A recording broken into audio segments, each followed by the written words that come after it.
there's Danny and his bitch. It's my platform, baby, come stream on Twitch. I like 'em crazy. Yeah, Danny fucking rich, girls don't be lazy. Put some energy in that clip. Go buy a hot tub, strip down, shawty lose the fit. And Danny's 60, but still want some off that drip. Don't wear about safety, Twitch con, young, wild and free. These baddies chase me, but don't bring security.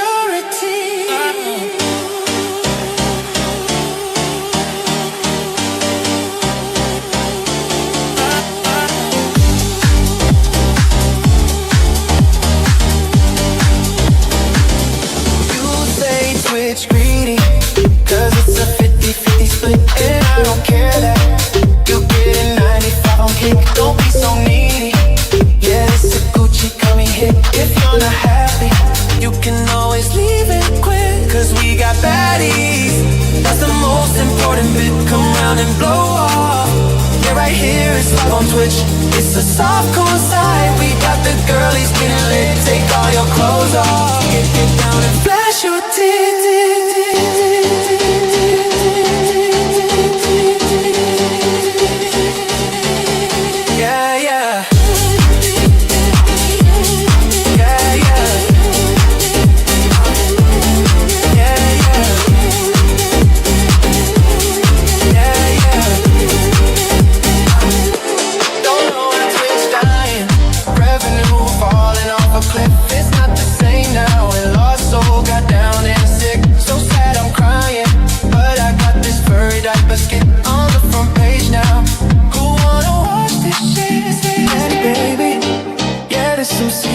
Type shit, my life a movie. TwitchCon, what's off the grid? I'ma watch some streams now. Chill out, cool off a bit. See you in the next one. Gucci marks generated the shit.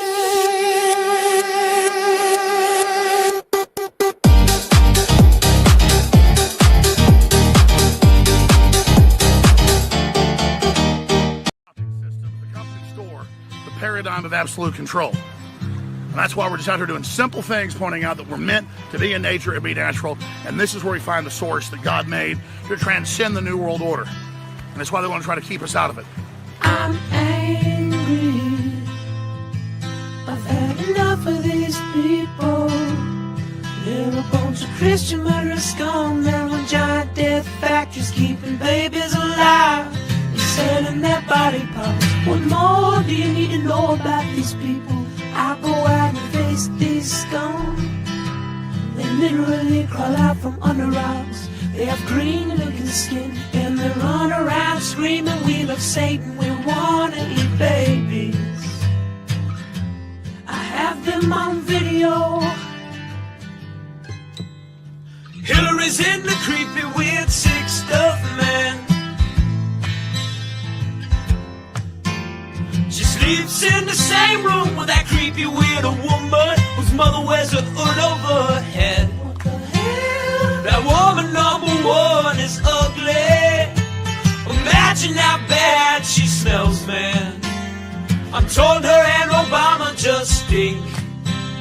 Obama and Hillary both smell like sulfur.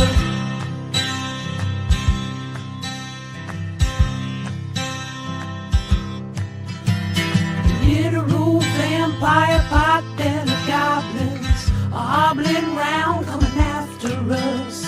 My spirit gets close to that evil and I feel it go.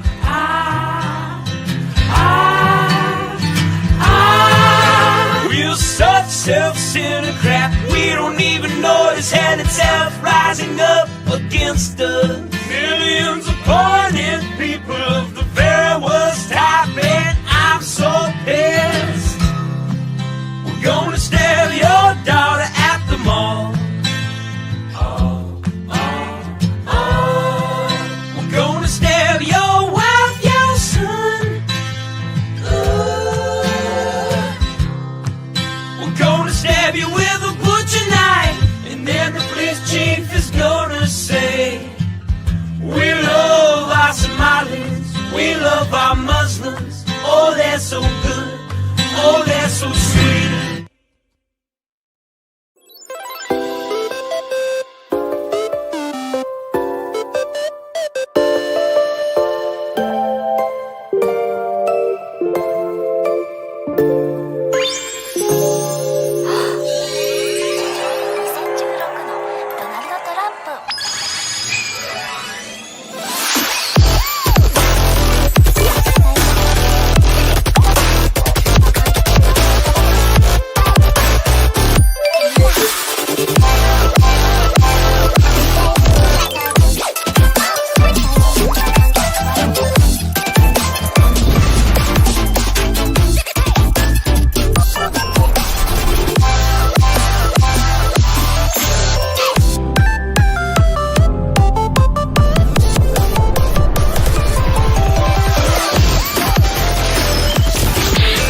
Hey, you. You're finally woke.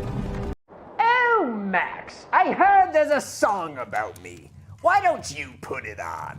I'm curious to hear it. I don't think you're gonna want to hear it. Max, just put it on. Put the song on. It's not very nice. Max, Are you sure? put it on. Okay.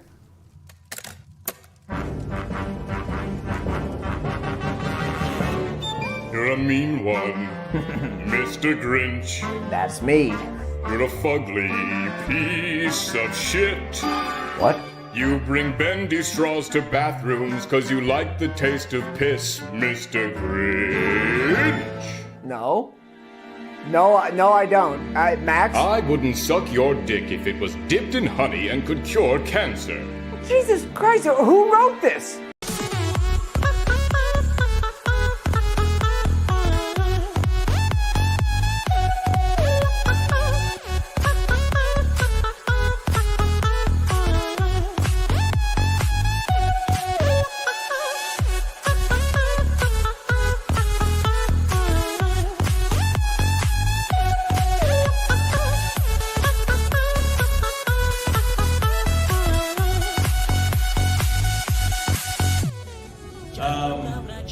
Are you guys aware that we almost see no titties in movies anymore? And we only see tits?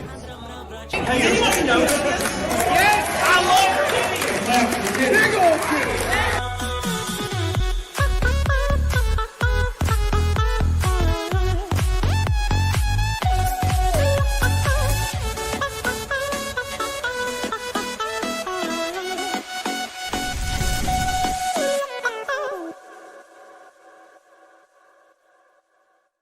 Oh my word, boys. We are back and it's Christmas Eve. Merry Christmas Eve to everybody. I hope you guys are doing well. We're hanging out. We're excited. We're going to be partying with the boys tonight for Christmas Eve. How long will we be here? I don't really know, but we got a lot to cover and not a lot of time to do so. So I hope you guys are doing well. Welcome to the show. Like the show. Give everybody some joyous Christmas love right on the tip of the pee. And just welcome to the show, the co-host, old PDH. Hello. You're back. You've survived. It all worked out in the end. So we're going to have a good ass time. So I'm excited you guys are here to hang out with us and see what we can get cooking up because we're going to have a lot of fun. So make sure you like it. We're 25 away already from the goal. Give us some love. Big shout out to Derek Kuda for my fireball boy. I like open one of his streams and he'll be holding one of those little bitch ass fireballs. I'm like, man, there's so much better stuff there. Please stop. He's like, oh no, it's fine. His esophagus is just like a very thin, paper thin sheet of skin at this point. He has become one with the fireball. He needs to just get the logo tattooed on him. It's a kick-ass logo. So I mean, fuck it. It is kind of cool. Yeah. Thank you, Derek. Appreciate you. Big shout out to Charles. Oh my God. He says, Merry Christmas, and to all a sexy night with a pink boy already getting us deliciously started against the Naked Snake and the bikini goal and the Booker's whiskey goal. Oh my God. Hell yeah. So we got a lot of stuff to cover today, boys.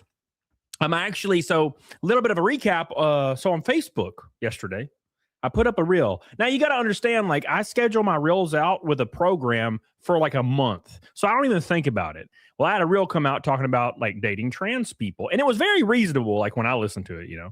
And people are not happy about it. Now, I will say a lot of people are way harsher than me on there commenting on it on Facebook.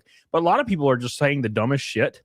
That makes no sense. They're just not saying, they're not responding to it at all. They're just like, oh, straw man, derp, you're an asshole, be better, like you're a bad person. And I'm like, what the fuck are you talking about? Nothing we said was really bad at all. I'm confused. So everybody's losing their shit over it. So it's a lot of fun. So make sure you follow me over there. Thank you, Charles. Big shout out to the Pink Boy getting us started today. What an attractive man. Look at him. See him? See him over in the little bottom left? He has very bright eyes. Man, you should get that looked at. Thank you. I appreciate you. Let's turn Facebook on because I don't have Facebook on right now because the intro gets copyrighted no matter what for whatever reason. You could lead Santa's sleigh instead of Rudolph. Yeah, well. All right. Well, welcome back, everybody, to the show. This onesie is hot as shit. I'm not enjoying this. Like it's fucking burning me alive, dude. Like hot with 2 T's. Yeah, I don't have I don't have anything Christmassy. I used to wear a Christmas hat every Christmas and I don't know where it is. So I'm like, I'll put this on. Freaking I'm on fire. I'm just on fire. Fans not doing shit. Well, at any rate, 20 likes away. Give it some love. Silent Rage is here. Billy's here. Zeno the Stoic's here. Mick Stellar. Duracuda. Randerson, what's up, buddy? Putrid Fresh. How you doing, buddy? Or Putrid Fettuccine. Putrid, that sounds gross. 1-2 cents. What's up, brother? How you doing? Big Mike's here. What a bitch. Long last name. How you doing, brother? 1-2. No, well, long last name. It's been like it was like I think what 6 degrees at one point, like 2 weeks ago. It like literally just got warm in time for it to not feel like Christmas. Yeah. It's been pretty interesting. Been pretty damn interesting. And like it's the day before Christmas, and now it's 70 degrees, and I'm like, what the fuck happened? What the hell is going on? So cold. I'm going to be dripping freaking juice after this stream. So big shout out to all the boys. Happy Christmas Eve. Merry Christmas Eve. If you hear happy holidays, give them a jack slap. That's what I do. Big shout out. Let's see if we can get to a bikini goal on a Christmas Eve miracle night. Thank you guys for joining your boy. And then let's have a good ass time because we're starting off strong, boys. A few of these are going to be a little spicy, so get ready.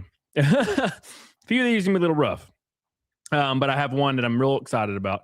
We're going to start with this one because I saw it immediately and I was like, I got to talk about this. So thank you. What's up, Rabbit in the Hole? How you doing, brother? Razzle Dazzle's here. What's up, buddy?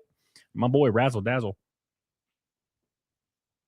Oh, my God. All right. I needed that, man. I haven't drank a Monster in like 2 days. All right. Here we go. First things first. I want everybody in the chat to engage in this and get interested. All right. So this lady right here has a question for y'all. Okay, so I'm not big, obviously, but I'm also not skinny. So what am I? What am I? The word she's looking for is morbidly obese. Yeah. Morbidly obese, ma'am. What do you mean I'm not big? Ma'am, just because you got a girdle on and like thank God that all your fat goes to your like thighs and cheeks, that doesn't mean you're not obese. Yeah, it's I've heard girls ask that question, like I'm not fat and I'm not skinny, so what am I? And you know, for a lot of girls that is a question when they're, you know, kind of medium, but she's definitely not in that medium category. Imagine the smell. Until she turned around, like I was like, dang, that's like God's gift to carry weight that way. Yeah, until she did this and it's like straight cheese, bro. Yeah. Oh God. I don't know. And more to the point, it's not a healthy weight. It's Drexel will be about this. See, I mean, like, so there's someone for everyone. Might not be your preference, but bro, but she be smelling. You know she be smelling like sweet rot. She is not that. Well, okay, so she's holding like 300 her weight pounds in a way where she's not gonna smell like that. She doesn't have like the rolls, you know.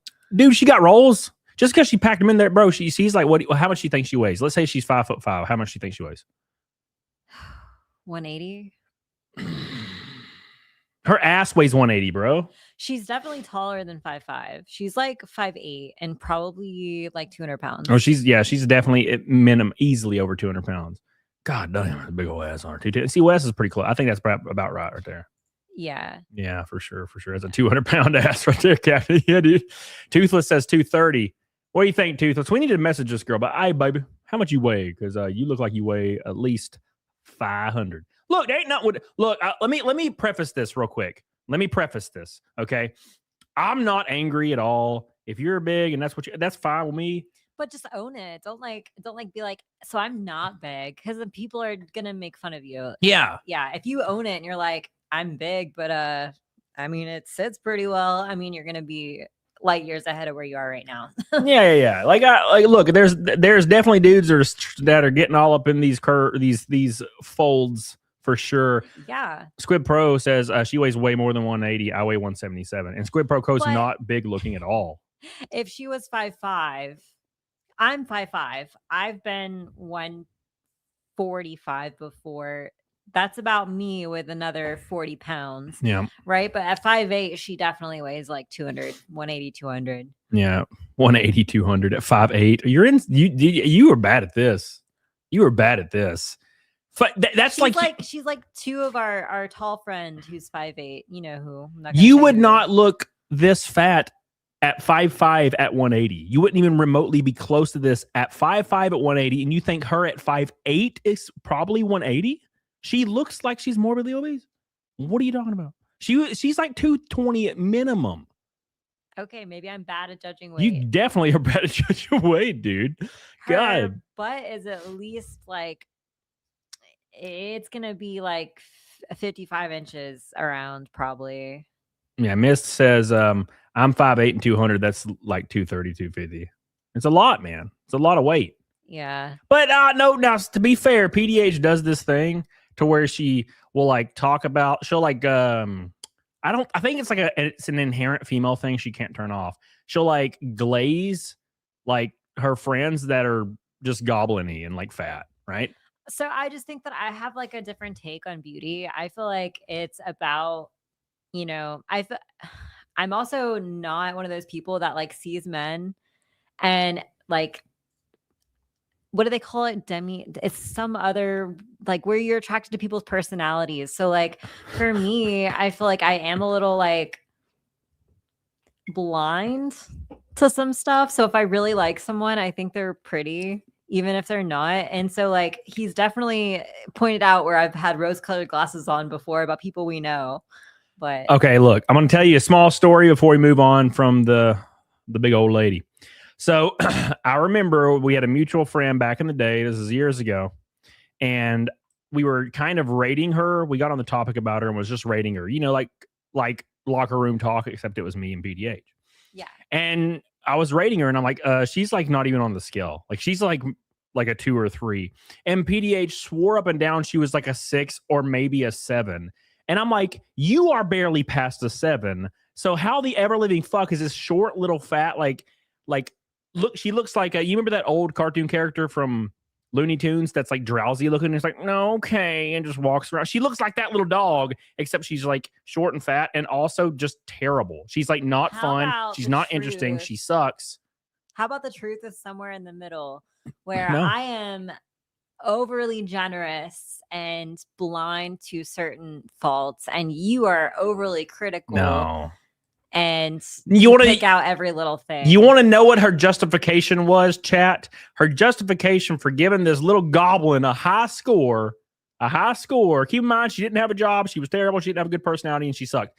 And she didn't bathe and she was terrible. Anyways, but you don't want to know what her justification was? She has big titties. Therefore, she's just automatically like a 6.5. That's what you said. So like big titties are one thing, but like God's gift boobies where like they're big and perky and rounded, like, wide versus droopy. But if it's attached to a fucking like a tree outside, you don't say the tree's a 7. You say the tree's a fucking tree with tits on it.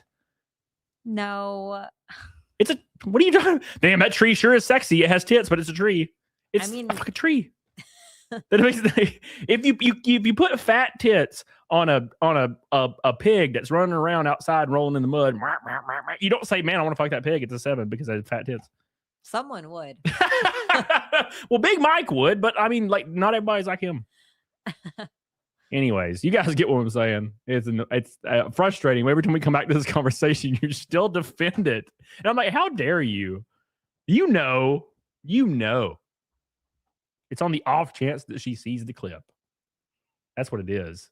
She's going to see this and she's going to be like, oh my God, Jesse's saying I'm... No, I still feel like my rating maybe was only slightly generous. Like, slightly I generous. think a majority of women fit in the 4 to 6 range. Shout out to Yeah. I mean, sure. Well, that's 4 to 6. Yeah, that would be average. Yeah, so that makes sense. The majority of women would be in between 4 to 6 because average. She's below average. I don't know. Yeah. No. Are you she's below average, man. Are you kidding me? Not attractive.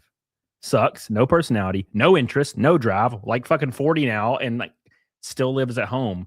Well, see, I think like... And now she's just trans because she wants attention. Now she's just trans now for some reason. It's a bell curve though, right? So like you have like your 1 to 3, which is like abominable. Like you've got just a few people in the 1 to 3 category that are just no. And then you have your bell curve 4 to 5, and that's the majority of women. And then when you get to like, or 4 to 6, and then when you get to 7, it's a huge jump from 6. 8 is a huge jump from 7.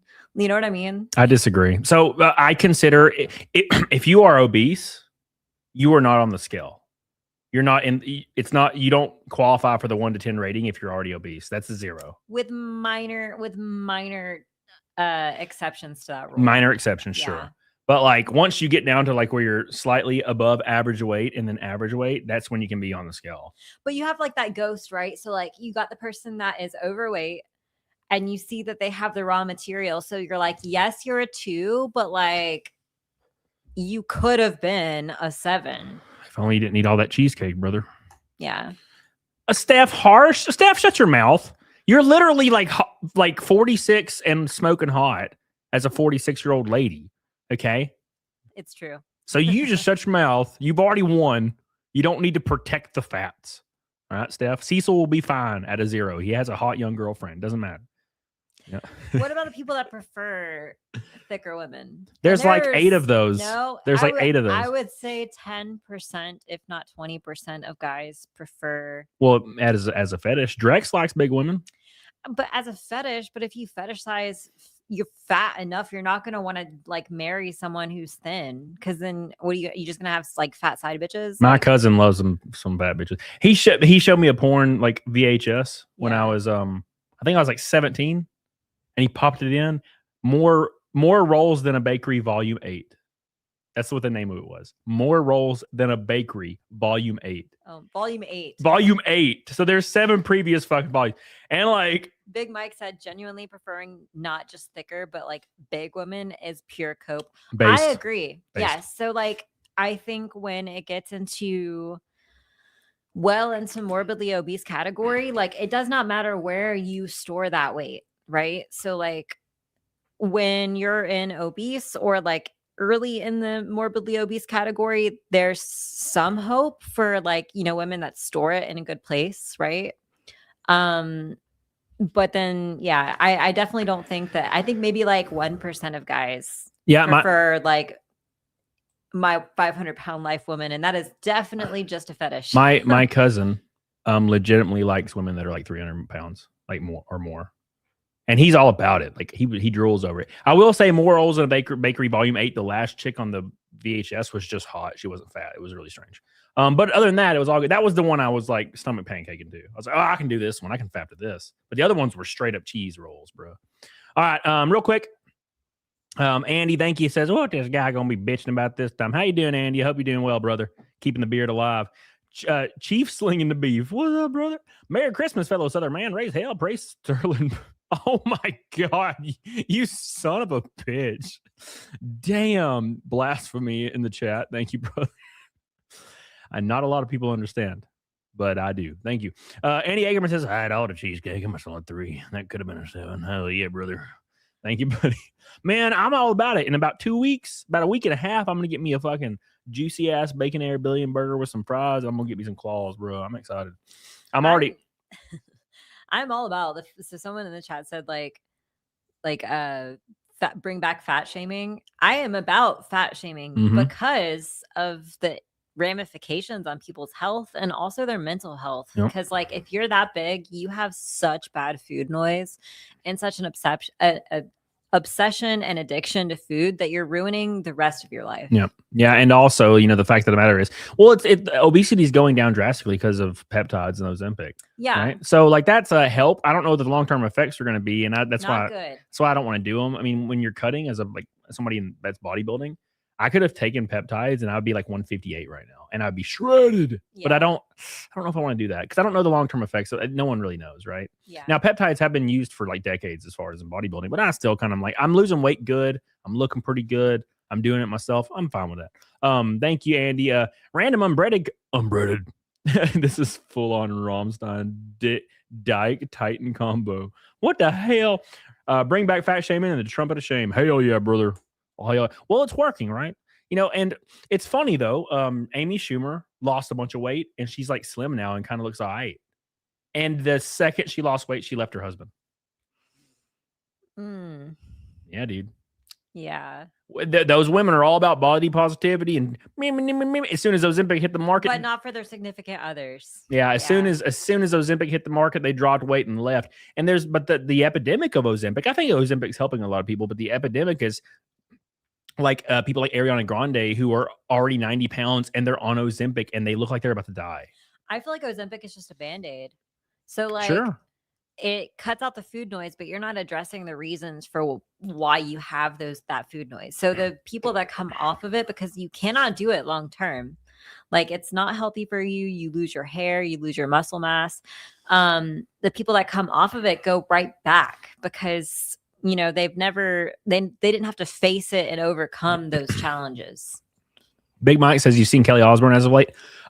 Kelly Osbourne and Sharon Osbourne look like Michael Jackson. They've went full on head on 1,000% into like plastic surgery. Now they look like aliens. Right. I think Kelly Osbourne looks acceptable. It's like very apparent, but she doesn't look like a monster yet. Sharon's like 100 years old, man. And like I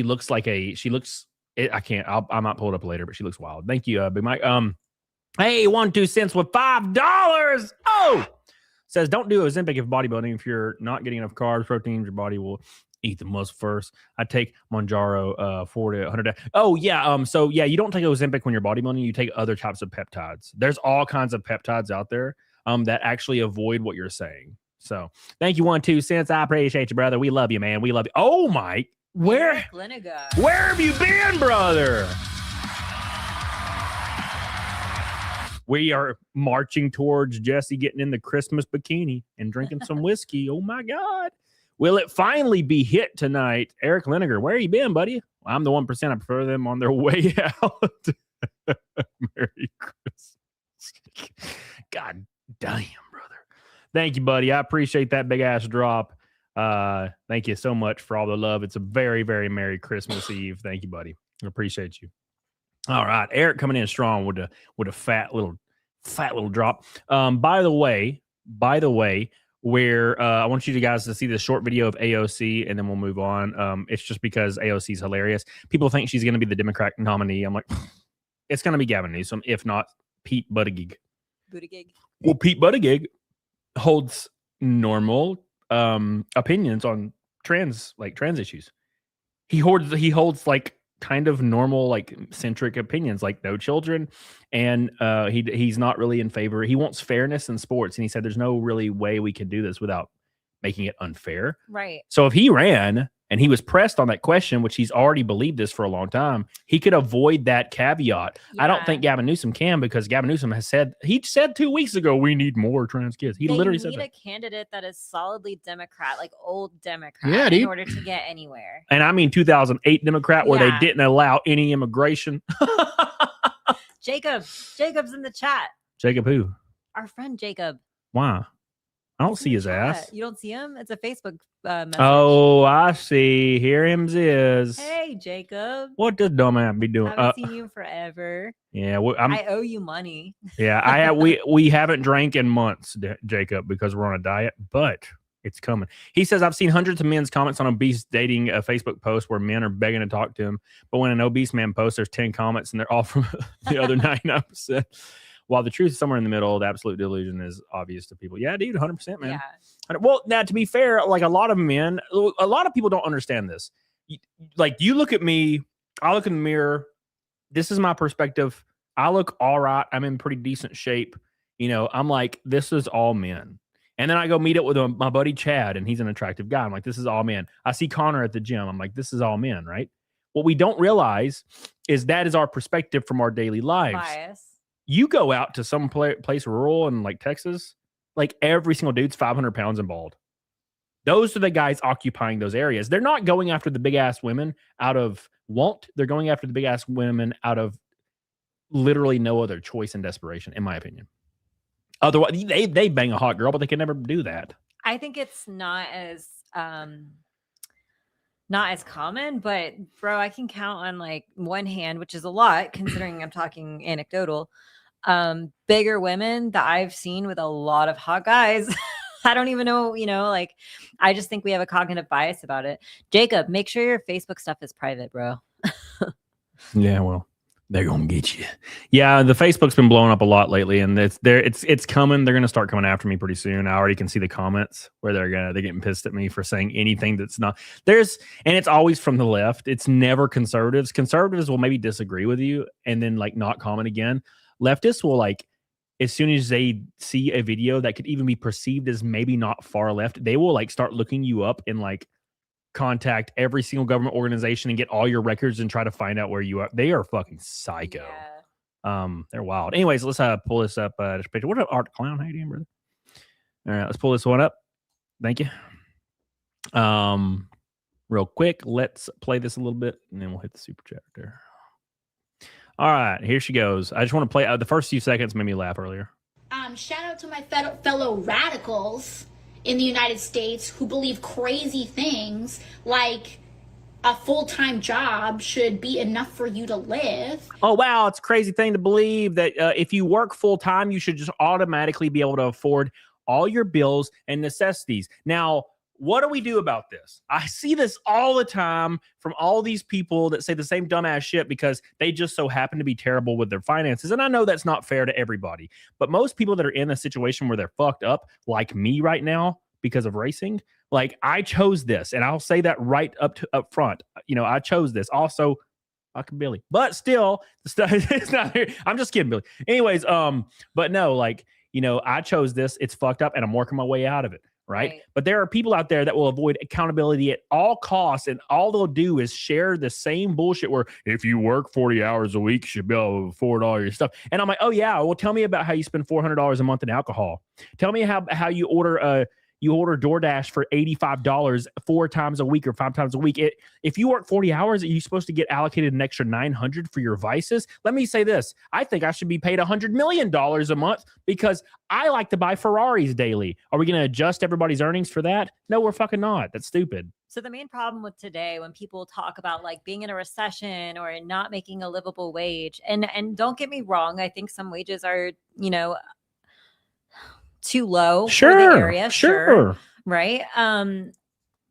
I do believe that we have a pyramid situation where, like, the huge portion of the jobs that we need people to be in are low level, but people today have this idea of what their lives should be like, and it's based off of media and all this other kind of stuff and all the modern amenities that we have. and the truth is that if you're at the bottom of the pyramid, you're living a basic lifestyle, and you don't get all of the perks and the DoorDash, like you said, or like the spacious house, or the nice car, or the steak for dinner every night. You have to live within your survive means. Off of ramen for a week to go get your steak dinner out at a restaurant. You got to live within your means. I talked to Sean about this last night. I was like, Sean, there's people out there that are super chatting, like a random creator, maybe like a critical drinker or like Gary or something. They're super chatting $100 a stream, right?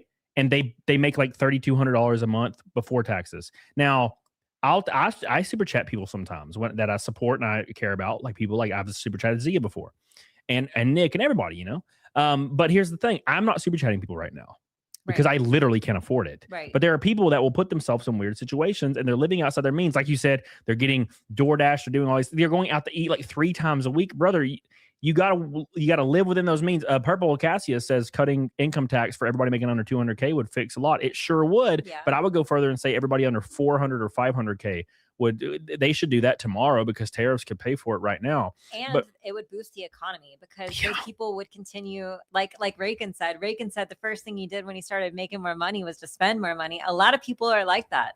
And honestly, spending money is what keeps the economy thriving. Yeah. It's just, the people at the bottom of the pyramid need to learn not to live in that consumer based lifestyle. Snow Rome, but that's no fun, Cody. No, I agree, man. It is no Trust fun. me, bro. I will tell you right now, there is nothing more satisfying than sitting in a 68 Mustang that's like got your nice leather in it and it smells like everybody knows what those old cars, doesn't matter the make or model. Yeah. They smell like the same. Kind of like tobacco-y, like a sweet leathery kind of tobacco. Getting in a 68 Mustang, cranking that up, the CD player or whatever you have inside of it comes on, starts playing some Motley Crue. You can't fucking beat that shit riding down the. But and that's what I think about it every day, but I can't do it. I'm not going to be having a 68 Mustang for the next like 8 months minimum while I try to build up my income and revenue again, because I'm basically feel like I'm starting over. Right. But that's my job, that's my responsibility, and that's what I'm going to do.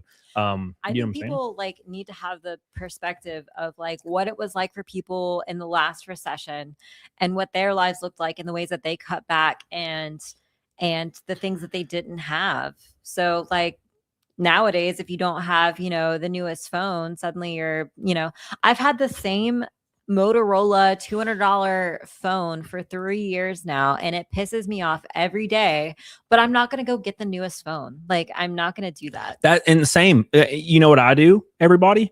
I get a phone whenever my phone breaks. And my last 2 phones have broken because I left them on my race car. I think one time was at like Salem in Arca. And then I left it at Dillon. I left my phone on at Dillon in my 12 car, broke both my phones, slang them, they disintegrated. So I got a new phone. And I will not replace this phone. It's like 3 years old now. I will not replace it until it sumbitch dies, because that's how I roll. And there are people out there that can barely afford their rent, and they're going in and financing a Civic $1,600 iPhone, and they're financing a Dodge Charger for $1,400 a month with a 20% interest rate. Like, and they're like, damn, I can't afford anything. People that work 40 hours should just be able to afford everything. I'm like, well, look what you're doing. But not everything. Yeah. Not everything. No. Yeah. And like, I feel like there's a lot of joy that comes from relishing in the struggle, because you learn to appreciate the things that you have. And I think a lot of the more successful people that end up continuing to balloon in success, they've mastered that. Like, what was it? What kind of car was Elon Musk driving again? Wasn't he driving like a Toyota, like an old Toyota Corolla? Well, that was Jeff Bezos. He drove like a 96 Toyota Yeah. Corolla even after he was like a billionaire. Right. So like, I think the moral of the story is that you gain so much more from like appreciation and making it work, making ends meet, than you do from just being able to purchase anything and everything that you want anyways. Yep, 100%. Real quick, let's hit these super chats. Oh snap, it's Dave. Here's one more year I didn't let the PTS Demons win and join the Smith and Wesson Taste Tester Club. I'm going to use that shit. That's a great saying. Merry Xmas. Thank you, brother. I appreciate you. Holy Ozone says, Merry Christmas to both of you. Have a happy blah, blah, blue. Appreciate you, brother. My boy Raw always coming in strong. Rakin, you know what? The first thing I did when I started making money, started spending more money. Yeah, that's what you don't do. That's exactly what you don't do. You're right. Don't start spending. You know what I'm saying? The only reason I bought an R8 when I did was because I had 110 grand in my savings account. It's hard not to fall into that though. That's like It is. It's so easy to not realize how much you're spending. I'm not really that one to talk, because I mean I am able to squirrel away stuff into savings every month, but I definitely will overspend on food. You don't have a high interest rate, Sean. Come on now. Sean says, Merry Christmas, guys. We love you. Have a great day and weekend. Thank you, brother. I really appreciate that. Thank you for coming in and giving us a little Christmas cheer with an orange boy. Thank you, buddy. We're working towards that naked snake and the bikini for the first time in forever and on a Christmas Eve. What's up? I see everybody on Rumble. Thank you guys for hanging out. Holly Movie says, I hate when people with her wealth say in this crap. Oh yeah, like AOC. Oh yeah, AOC. But AOC's wealth is very hard to track, so people just claim she's poor because it's hard to track. And I'm like, but the theory is she could be worth up to like $100 million or $25 million. We just don't know. I'm sure she is by now. You can't. Let's look at her kitchen. Go back to the video. Go back to her kitchen. Let's watch the video. Oh yeah, well I do. There is way more to it. I just stopped it immediately because the first thing she said was already stupid. And also, believe in crazy. It's kind of lame. It does look a little lame, but there are granite countertops. She probably positioned the camera on purpose. Oh, for sure. Radical things like if you kill someone, there shouldn't be impunity. And also who believe really crazy radical things like you should get a stimulus check without having to bail out a corporation for it, or that you should get a stimulus check without your employer, if you work for one of these huge conglomerate employers, sending you into harm's way and being completely immune from any accountability for it. Does this stuff work anymore where she's just like corporations bad, you should hate corporations, hate your corporations, and vote for me because we hate corporations together? And I'm like, but yeah, like that doesn't help your individualistic situation at all. Look, I get it. I get that some corporations are kind of fucked. They treat their frontline employees bad. We all understand that. It's just like reforming healthcare. We understand everything's kind of fucked up. But just saying corporation bad, vote for me, I make corporation bad. Like, what does that fix for the individual? It's also like kind of a relatively new thing. And I say relatively new. It's been, a couple decades now. But this whole premise of, tax the rich, eat the rich. Yeah. Corporations are bad. That hasn't been a huge thing until kind of recently in America's history. And it's such a great deflection on their part, because it's no longer like we all should give more so that other people can survive. Well, it's, because then, other people are like, well, I ain't got anything to give. Well, that's the whole point. It preys on people's envy. Right. They take the natural emotion of extreme envy that all humans have in us. I have it. Yeah. But I always try to use it for inspiration. And I try to tell myself, like, this is a good thing. Like, if I see my friend succeeding, there's a part of me that's like, this motherfucker. But then I think to myself, I'm like, no, good for them. That's awesome. Yeah. And even if I hate the person, or I shouldn't say hate, I don't really hate anybody, but if I don't like a person and I see them killing it, I'm like, oh, that's pretty cool though. Like, that's good for them. But like, fuck, I wish I could do that. Right. Yeah. And that's how I see it. We all have it. We all have a tinge of the envy, but some people like wear it on their shoulder and they don't even hide it and they let the mask fall. So she can say, eat the rich. And they're like, yeah, eat the rich, because they think yelling at the cloud saying rich people bad, they need to pay more taxes for whatever reason. And they think they are allowed to advocate for dispersing someone else's wealth, not theirs though, keep that in mind. But they think yelling at the clouds at rich people will make money fall to them. And they take it so far as to all they do in life is go to work at a shit job, come home, sit down, complain on the internet, and go to bed. And they do nothing else in their life to improve it, because why? They're waiting for the money to fall from the clouds. So they're sitting there saying, rich people bad, pass a law to give me money. And they unironically waste 10, 20, 30 years waiting for this to happen. And I'm like, are you guys dumb or something? The people in power, I know you guys have to understand this, are donating billions of dollars to every politician that goes into office. They are not going to vote themselves into poverty. Stop wishing for that. This is a utopia. The only thing you can hope for is their corruption aligns with your benefit. Let's say it benefits Elon Musk or somebody like that to abolish the IRS. That will help at minimum 70% of the citizens in the country. It'll help 70% of them. Is Elon Musk doing it for nefarious reasons? Maybe, probably, but it's also benefiting us. Stop wanting billionaires to just be like, oh, we give up. Here's all our money. Like, people unironically are sitting in their trailer with their fucking beer and I can't wait to get the free money from the billionaire to eat the rich. It's the dumbest shit in the world, man. And to me, the largest fallacy is like the people they tend to like harp on and go after are the people that there's a reason that they're rich, right? Like, they're not rich because they just have a bunch of money floating in their bank account, although I'm sure they have more than us naturally. Yeah. What's the incentive if not that? Because their lives are hella stressful. But they're the ones that are building these like major corporations that do what? give people jobs. And so a lot of people are like, well, you know, they should be paying their employees more because the flow up into the company is just like, you know, obviously they're benefiting so much and not paying these people more. So it's all off the sweat of these their lower workers' backs. And I'm like, yeah, but then what are they doing with that money? What are they doing with that profit? They're reinvesting it. They're making the business bigger. They're creating even more jobs, which is like what we've needed for a long time now. So like there's a precious balance there. Plus, not to mention like the free market has already done wondrous things for the minimum wage at a lot of these places. Sure. Like think about what your life was like on minimum wage as a single mother in the 90s compared to now. You can go to the McDonald's down the street. Yep. That's beside the gym. Yep. It starts out at like 17 or 18 an hour. Yeah. And guess what? They can't keep people on staff. Why? Because they're all terrible. They quit. I don't need this fucking job. They quit immediately because they don't even care about the pay rate. They don't give two shits that it's paying 17 or 18 because they're like, oh, you disrespect me. I'm quitting. Or I'm going to fist fight you. Because I remember walking in there one day and the people in the back started fist fighting and I just left. But no, like I haven't went to that McDonald's in like 10 years though because I'm like, fuck this place. But that's my point is, and I hate to say this, but a large portion of people in poverty choose to be there. I was working at Target when I bought my first house. And I was able to finance my first house. Now, this was pre-COVID, but the house was also within Huntsville city limits, like 3 minutes from downtown. Yeah. My old house.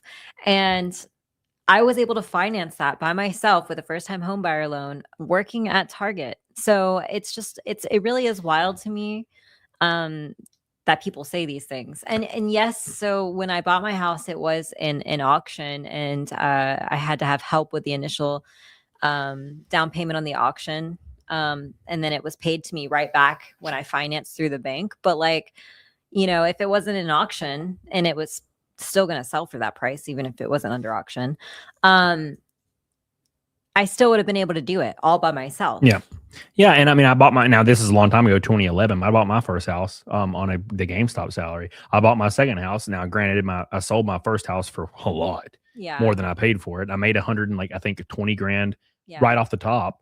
And then I rolled it into this house and I kept 12 grand of it. So like you know what I'm saying? Like that would have been the equivalent now of you like working at GameStop and now having to buy a house maybe like 45 minutes in a rural area. Yeah. And it would have been about the same. So like, yes, you know, times are still tough, but if you're willing to make it work, commuting 45 minutes, generally, I think people can afford a lot more than they think they can. They're in this like helpless loop where they think that they can't get anything done, and so they just sit back and sit on their sit and spin, going nowhere in life and waiting and say eat the rich because I'm gonna get free money if I say that. Snow Rome says it depends on where you live. Let me bring up a caveat here to this whole conversation. There are people that have generational wealth that do nothing with it. A good example is like Hunter Biden. Like he just does crack and like bangs like underage hookers and then didn't get in trouble for it. Or he got pardoned, whatever. Which is pretty, I guess that's good for him. But at any rate, like there are people out there that just they don't produce anything, they just suck everything off. So that sucks too. But Snow Rome brings up a good point, says that depends on where you live. But here's the thing, okay? It depends on where you live. This, and I'm not shitting on you, Snow Rome. I love you. You know I love you. But I do not care for when people say this, because okay, let's say you live in New York City or you live in LA or you live in the rural places around LA or something like that, where the cost of living for this house would be like $3 million, like in surrounding LA, probably more actually. Oh yeah. And I can't afford a house. Fucking leave. What are you doing? Yeah. Like if I was in LA making like $100 grand a year and I had to have an apartment with 5 roommates, my happy ass, if I'm working remote, I'm moving. I'm gone. Well, and not only that, but like, unless you're doing something where you need to be there specifically, like living there is a luxury. It's not a requirement. It's a luxury. Well, so. I mean, look at me. I moved 3 hours from where I grew up when I was 20 years old. I had no idea what I was doing. I'd fucking got in the car and went. I left my parents' house and went to Arab, Alabama, which is like a shithole. And I got a house there and I lived there for 2 years. And I just kept, oh, look, I'm going to look at another house, bought another house. And I started rolling. And then that's when I came to this place, which is a very higher cost of living area, by the way. But where I grew up is stabby as fuck. But I'm just saying, like a lot of people are like, well, why don't you move? I've asked so many friends that live in LA that complain about the cost. I have a friend that lives in LA that makes a lot of money. She makes like 150 grand a year, probably more, but she has a house with 5 other people because she can't. That's how many people that have to split. Her mortgage is like 8 grand or something. And I'm like, she's like, it sucks so bad, it's so expensive. I'm like, but why don't you leave? And she's like, well, the weather's nice. And I'm like, are you fucking kidding me? Well, then that's your choice. Yeah, that's your choice. Like you're choosing that position, and that's absolutely fine too. Don't get me wrong. Like if you want to live in a particular area and it does take like the situation of having several roommates, then I mean, like by all means do it. If it's worth it, pay for it. Like that's everything in life. Danu Vox, welcome back, baby. Says nothing beats driving a 90s S-Class Mercedes, listening to R&B and cruising down the road. It feels like driving a high-end recliner. Yeah, I can totally see it. You know, I'm more partial to like cars that are loud as fuck and stupid, but I like quiet cars. That's why I got. I totally get it. Thank you, Danny Box. Holly says I hate it because they're so removed from the middle class. No, you're completely right. Randomanios says, been a while. Love you, man. Well, Merry Christmas, brother. Welcome back. I hope you're doing well, buddy. Thank you. Slosher with a pink boy. Oh, my word. Red boy from the Rainbow Night already. Merry Christmas, you filthy animals. We need to watch that shit tonight. I hate that one. Are you kidding? You hate Home Alone? Not Home Alone. That's not originally from Home Alone, is it? That little scene was filmed for Home Alone. Oh, it's not a real movie, like Snake Eyes or whatever. Snakes. I was thinking it was what is this? You'll shoot your eye out, kid. Oh, fuck that movie. I hate that movie too. Christmas Story can just be Control Alt deleted from like Mandela effect. Get rid of it. I won't give Christmas two shit. Vacation. I don't like it. Yeah, I don't. I think it's all right, but I do not like Christmas Story. I'm so sick of it, and I just fuck. I just something about it. It makes me feel lonely and like sad and depressed. That whole movie, something about it. No, I mean like the storyline is like that. It's just this poor kid. It just affects like a just. I don't know. I like the dogs when they go in the house and the dad freaks out. That's the only thing I like. Thank you, Slosher. I appreciate you, brother. Derek Cuda with another gifted membership. Oh my god. Chief Slinging Beef. People need to stay there. I lived all over the U.S. My wife's a Yank. I prefer no Yanktown. But for my wife, she's also half Tejano. I'm the meme. What the hell is Tejano? I don't know. Tejano? Is that like Hawaiian? Slinging Beef. Thank you, Slinging Beef. I appreciate you, brother. Thank you, man, for getting us. We're halfway to Naked Snake already, a quarter of the way to a shot of 130 proof Bookers and Bikini Goal for PDH. Bikini Goal. All right, let's keep going on the AOC train. She just gets me worked up. I just have to fucking say things, okay? That's what she does. All right, and Die Hard, which is the best Christmas movie of all time. I do need to watch Die Hard. I haven't watched it in years. I love that movie. Anyways, let's bring up I like Jack Frost. That's a good film. I like Jack Frost too. All right, let's continue. Let's make music together. All right, here we go. How about the Grinch? Juby says, like the original or like the one with Jim Carrey? I like the Jim Carrey. I like the Jim Carrey one. The original one also evokes a spooky vibe that freaks me out. Yeah, it's like a horror movie for me. Yeah. I love the that's one of the only modern like live action remakes that I think did a great job. Yeah. It's very whimsical. Yeah. And I like that a lot. Speaking of Home Alone, Macaulay Culkin recently said that the dad made the money for that huge house by working as a corporate lawyer. That huge house was bought by somebody and they completely renovated it and changed everything about it, and people were pissed. They made it like extremely basic. They did the millennial gray. They did the white woman, make everything white and stark and annoying looking thing that every 35-year-old white woman does. Live, laugh, love on the wall. You bought that at TJ Maxx and your freaking house was $2 million. Except for this room, like the rest of the house is painted in colors that are almost black.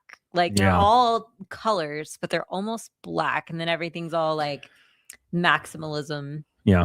So that being said, but they changed it back. Like recently, it was revealed they changed it all back, and everybody was like, "Based."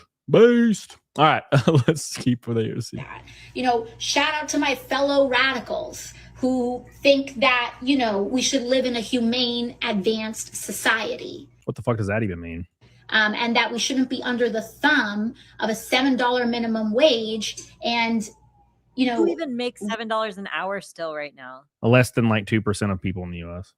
Like, but they love to spew that, right? Like, Well, they it's love to because be it's like, well, if we don't control the minimum wage, it'll never go up. And it's like, ma'am, literally everywhere has a higher than federal minimum wage. You well, don't but need the it's minimum wage anymore. it's she's fitting the bill. She's doing the Bernie Sanders thing. Right. She's saying all the buzz things that they've said.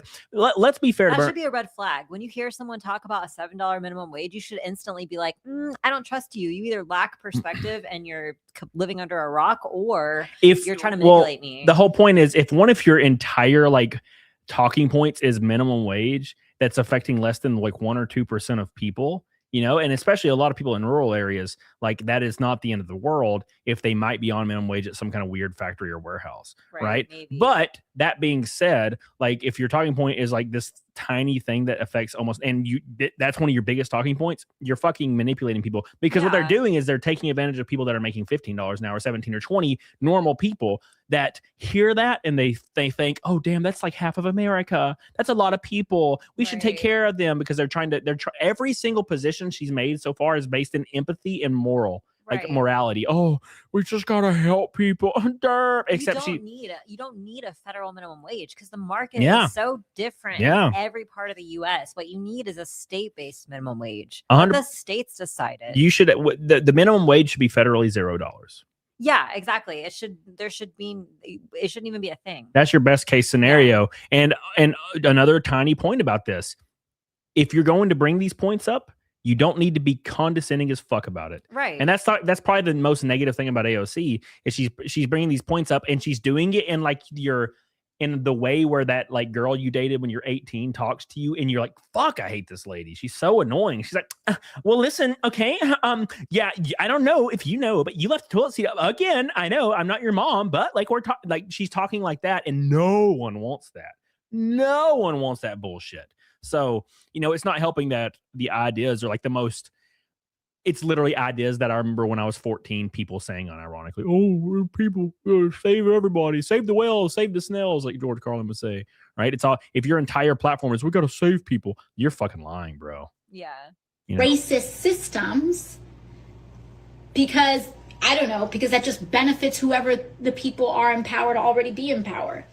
So she's literally in fucking power. So, shout out to my radicals who think that maybe one way that we can deal with a lot of the shortfall that we have is to do things like legalize marijuana and tax the commerce on that so that we can fund our schools, or I don't know, tax the rich. Yeah, she brings up a point, which they're kind of working towards that, because they made it a Schedule I drug. Yeah. So yeah. It's ironic that she's like, it's such a radical idea, and I'm like, okay, so I don't care what the Republican Party says. The majority of people also agree with that, and many of them are Republicans, and they're still going to vote Republican. Sorry. It's funny because the only thing she has said so far that has been worked on Capitol Hill is something that conservatives put forth. Yeah. It's kind of funny, to be fair. Now, but then she says, of course, tax the rich. What does it mean? No one really knows. What it means is the rich should pay their fair share. But how much is their fair share? Yeah. You know the answer? Well, you know what the irony is, and so like everybody talks about tax evasion. Like if you know how taxes work, the amount of money you would have to donate or put back into your business is exponentially more than the taxes you would even owe. Yeah. So like it's not a 1-for-1. You don't say, okay, well, I would have to like pay $700,000 in taxes, or I could put $700,000 back into my business. No, it's like 5 times that. So like they're either expanding their business and creating jobs, or especially like higher bracket jobs too, or they're donating that amount of money. So like, well, here's the thing. Okay. So she's saying tax the rich. Everybody always asks, well, what's a fair, what's the fair amount? So they need to pay their fair share. What is their fair share? Their answer is always just a little bit more. And this doesn't apply to the rich. It applies to everyone. Bernie Sanders, I remember when his plan came in 2015, me and my buddy were talking about it, and I was looking through his taxation plan. And it's like, I looked at the tax bracket I was in, and my taxes went up 2%, and I made like $40,000 a year, bro. And I'm like, oh, so he's increasing taxes on everyone. Yeah. And then my friend was like, well, I would gladly pay more if I knew it was going to a good place. And I'm like, well, 10 years later, we see what happens with Doge and with the USAID. And we're like, yeah, no one should be paying taxes at all for the next 5 years until we get transparency. I want an itemized document sent from me with my account number on it to everything my taxes went towards, and I need to be able to approve these before they're even taken out of my account. Granted, like chances are I'll approve 0 of them. That's the whole point, right? So taxing the rich, what's their fair share? Just a little bit more. Just a little bit more. Not me, though. Not me. Of course not. All right. And that's how this always works. It's always tax the rich. Not me, though. Not me. It's a buzz thing that doesn't work. It doesn't work, and it's silly. And yeah, she might be able to do something if she wasn't as condescending. Bernie Sanders wasn't super condescending. He's just old as fuck. Right. He's kind of condescending now because he's so damn old. He just can't.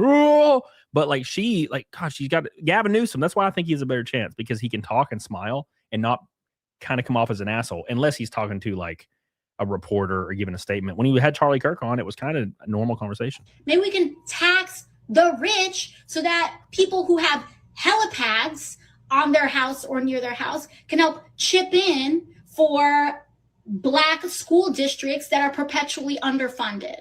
How about we do that?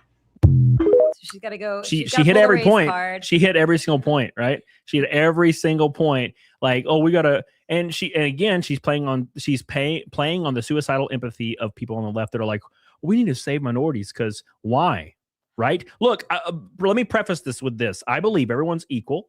And like schools in West Virginia, like a bunch of like country bumpkin white folk that, yeah, like, sure. You know, well, like, why can't you just say underfunded schools? The Appalachians, well, you have to say Black schools, right? So here's my point is I believe everybody's equal. Not everybody is, and I say equal coming into what they can try to achieve. Not everybody has the luxury of a good upbringing. Not everybody not everybody's on a playing field, but you can work towards something, right? People on the left are different. I don't see somebody that's Black and immediately think like, oh, they're probably a McDonald's employee. No, half the Black dudes I know at my gym are engineers. Like that. Yeah, like we literally we live in a super rich neighborhood, right? And like a big portion of our neighbors are like very wealthy Black men, and very successful Black men. Exactly. So that's my point is, but what she's playing on this idea that like for some reason specifically women on the left, women on the left, I don't know what it is, but they think unironically that we need to save like people of color. Why do we need to say why? Answer. Are they not capable of saving themselves? That's my point is why, when you say that, you have to ask these people, why do you think we need to save them? The only answer they can give you, if they're being honest, is because they can't save themselves. Well, they'll say something like it's systemic racism that is like, you know, has its underlying invisible tentacles and everything, causing, you know, them to be in a stuck situation and their climb to be a lot harder than other people's. And it's growing tired, because what you're going to do if you try and force any kind of equalization, like, so I personally do think that there are some struggles, and it can be, depending on where you're at, depending on what you're doing. Not everything's black and white. Yeah, I think that they can face, you know, a lot more challenges based on being stereotyped and whatnot. Sure. But the only thing you're gonna do if you try and like equalize that is you're gonna fan the flame. Not only that is harder for them. You have to punish other people. Right, like you have to tear other people down in order to push them up. Like right. That's the only logical explanation. And what I mean by that, when you ask somebody on the left, like why voter ID is racist, and these young girls will give you answers like, well, because black people don't know where the DMV is and they don't have cars and they're too poor to use the internet. They say these things unironically, and it's the soft bigotry of low expectations. They think they have to save people of color because they're too dumb to save themselves, which is the most racist thing you'll ever hear in your life. But if somebody heard me saying that right now, they'd be like, wow, Cody's a Nazi. And I'm like, are you fucking hearing yourself? I'm literally saying that I think these people are smart enough and capable enough to lift themselves up with the proper guidance. And these other people are like, I don't care who they are or how wealthy they are. I think they all should just get more things because they need to be like, there are literally people working at Starbucks,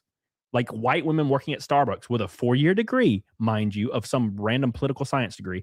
And they shame garbage men that make $100,000 a year. Yeah. And they're making 30 at fucking Starbucks. That's how silly everything is. Let me read these super chats. And also Nina Infinity rated me. I love you, Nina. Thank you. I saw you streaming. I was watching it a little bit earlier. Thank you so much, Nina. I'm sorry. I was in deep conversation. I love you, Nina. We love you. Thank you, Nina. Make sure you guys like the stream in honor of Nina for being so cool. Thank you, Dirk. I love you. Another gifted member. Derek with 3 gifted memberships. Appreciate you, brother. Reagan Knight says she also doesn't understand that small businesses can't afford to pay all their employees $15 an hour. No, for real, but they don't care about small businesses. Keep in mind, their whole rhetoric is corporation bad, corporation bad, corporation bad. But keep in mind, in 2021, when leftists were overtly in power and COVID came around, what happened? They closed, they demanded all small business close, but guess who gets to stay open? Just coincidentally, every single big box, large corporation gets to stay open because they're essential. Everybody else has to close, though. These are the same people that say corporations are bad and we need to punish them and tax them into oblivion. But they also are the same people that let those corporations stay open during the epidemic to make as much money, more money than they would ever make before, because there is no other options. They are playing both sides of the field because, to be fair, Republicans and Democrats get billions of dollars in donations from fucking corporations. And we like to pretend that Democrats don't for some weird fucking reason. And I'll never understand that. Oh, guess what? All the billionaires support Trump. Oh, wait, hold on a second. 84 billionaires supported Kamala, over 50 over Trump in 2024. But let's ignore that because we're all dumb fucking bastards that all want the W, and we can care two shits when our side does something and the other side does the same thing, and we don't see it as hypocritical because we just want to win. It's all about winning. I don't care. Look, I looked into the Epstein files that you could actually look at the redacted information on it because they used Adobe to just black out everything. So you could just copy and paste it and it appears. Pretty hilarious shit. Let's look. Oh, guess what? If you search Trump, his name appears 700 times in these leaks of the Epstein files. Okay. But when you go and read them, guess what?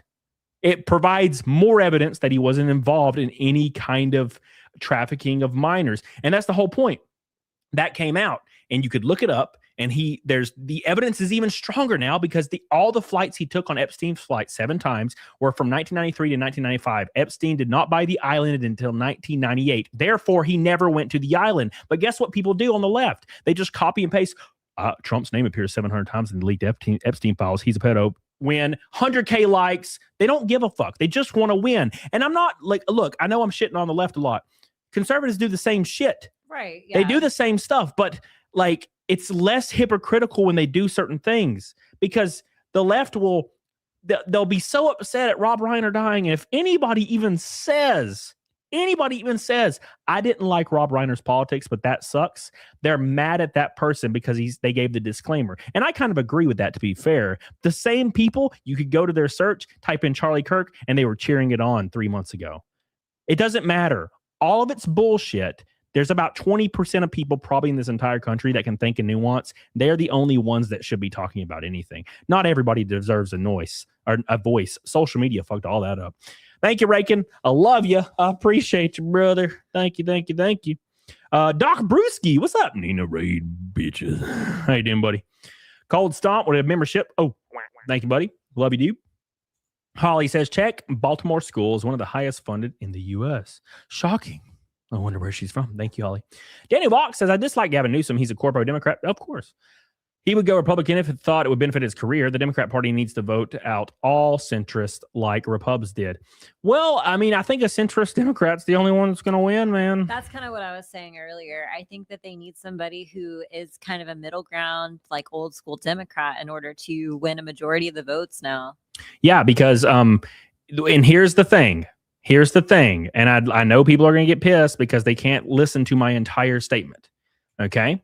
When the debate stage happens, Dan Uvox, and there's, let's say Gavin Newsom, whatever, Jasmine Crockett, AOC, Pete Buttigieg, whoever is on the stage across from JD Vance, when the trans question comes up, because it's coming, because it's the caveat, it's the winning, it's the secret ticket, it's the golden ticket. I got a golden ticket, right? It's going to come up. And whoever is running on the Democrat side, if they do not fucking denounce the radical part of trans rights, like hormones for small children or gender reassignment surgeries for minors, which does happen. It's in the National Health Institute has the numbers. It's thousands and thousands per year. Most double mastectomies as young as 12. If you're one of those people that say it doesn't happen, you're just fucking doing this with your fucking hands in your ear or your fingers in your ears. It's fine. I get it. But that's the truth. The numbers are there. They exist. That's why they made it illegal. But at any rate, if the Democrat on the stage does not denounce affirming care for minors and women in contact sports with men, like trans women in sports, if they do not denounce that on that debate stage, which I think a centrist will be the only one that does, they will lose in 2028. You cannot hold those opinions and win. Rural America has seen it and researched it enough to be like, fuck you. It's never going to work ever in the history. Okay? It's just not going to happen. We have a better chance of abolishing the IRS than we have of getting that stuff in or people wanting it. Never going to happen. So they better, that's why I think a centrist is going to be the only one. And they're going to have to lie or something because they're going to have to denounce it. And if they don't, they're fucked because no one wants it. I guarantee you 80% of Democrats don't even want it. Right? So at any rate, Riley Guy, AOC, said she will only use lowercase letters from now on to fight capitalism. All right, man. Stop. You stop your shit right now. That was a dad joke and a half. Yeah, dude. Thank you, Riley Guy. Appreciate you, gold boy, buddy. Tiki says, can PDH sing? Asking for a friend. I used to be able to, but I feel like I have like a vocal polyp now or something. Like it's really hard for me to even talk loud. She's in a new range, and I think she hasn't like figured out that range yet. You know, Tiki says head wound Fetterman's the only dip. Yeah, for sure. Yeah, I like that he wears gym shorts and XXL shirts. I think it's funny, but I digress. Anyways, let's move on. All right, we're moving on. God damn, we spent like an hour on fucking AOC yelling at her ass. She gets me charged, buddy. You know, she just gets me she gets me going. You know what I'm saying? In several different ways. All right. Anyways, let's continue. This chick is she a unit. She a straight unit, boys. Big shout out real quick. Let's see where we're at. We're at 274 out of 500 for Naked Snake. We're 200 from Naked Snake, and we are closing in on the bikini goal for PDH. I think it's going to be a red bikini, and a shot of 130 proof high shelf Booker's whiskey. Ooh, and it burns. It burns. It burns. It's right here. You guys want to see? It's this stuff right here. Booker's. If we hit the bikini goal, we're both going to take a swig, and it sucks. So, all right. I think it was 2012 is how long it's aged. Thank you guys. Appreciate you. Oh, look, is that Richard? Oh my God, it is Richard. Richard says, Merry Christmas, loves. I'm really enjoying this Christmas cheer. Can we please talk about Palestine and Israel next? And then we can move on to the Holocaust. No. All right. Thank you, Richard. Thank you, buddy. I appreciate you. My boy. Hiroshima bombing. Well, it's been long enough to talk about that. The fire bombings were worse. Way worse. You ever notice that? How like every war, you know, Japanese did it to themselves, obviously, because that was like an honor thing. But like, you know, after World War II, all the like German generals like were hung in public, right? You ever notice how the losers all get killed or they get executed for war crimes and then the winners don't? Like, for example, we relatively won World War II, right? Yeah. We firebombed Japan. The U.S. did. Right. We killed over 2 million Japanese citizens. Yeah. Roughly. With the firebombing was way worse than Hiroshima and Nagasaki. No one talks about it though. Right? Where they just firebombed all these basically straw and wooden villages and killed everyone. And then the people that survived died from starvation. Right? Who was put to death in America for those war crimes? Nobody. Right? It's very interesting. It's interesting. I'm not saying that anybody should or shouldn't. I'm just saying it's a very interesting thought process, right? Anyways, I think they got away with it also partially because it was retaliatory, right? I just made that word up, but wasn't it sort of? It was. I mean, it was post Pearl Harbor, obviously. Yeah. But yeah, that's pretty messed up. I mean, is it? Because it was just civilians. Well, Pearl Harbor versus over 2 million citizens. That's a lot of people. Yeah. You know, it's hard to say, man. It's hard to say. No, it wasn't right, but. Yeah. The cover was that they were retaliating. Yeah. Absinthe-minded. What's up, buddy? Slinging Beef says, Rip Scott Bloomquist drinking a beer art and heat. What he died? He died about a year ago, right? Thank you, Chief. Appreciate you. Goated man. Tiki says war crimes only apply to losers. That's true. And they also get to write the history. And it's actually changed a little because whoever controls the media writes the headlines and kind of establishes the rumor / lore, even if it gets debunked. Right. So like CNN could put out a headline that gets debunked an hour later, and then they'll just people for like the next year will just repeat the headline and not the debunking. I feel it's like really we're the weird. only group, like we're the only like country that rewrites our history to make us sound terrible. You know what I mean? Or to make us sound better. Well, I mean, I'm sure we've done that in some cases, but in other cases, we've done that to like literally make ourselves sound horrible. Like with, there was more nuance to the Native American situation. There was more nuance to the slavery situation. There's always nuance, but like, people don't think like that. They think in like bad good. Yeah. There is no kind of good, kind of bad.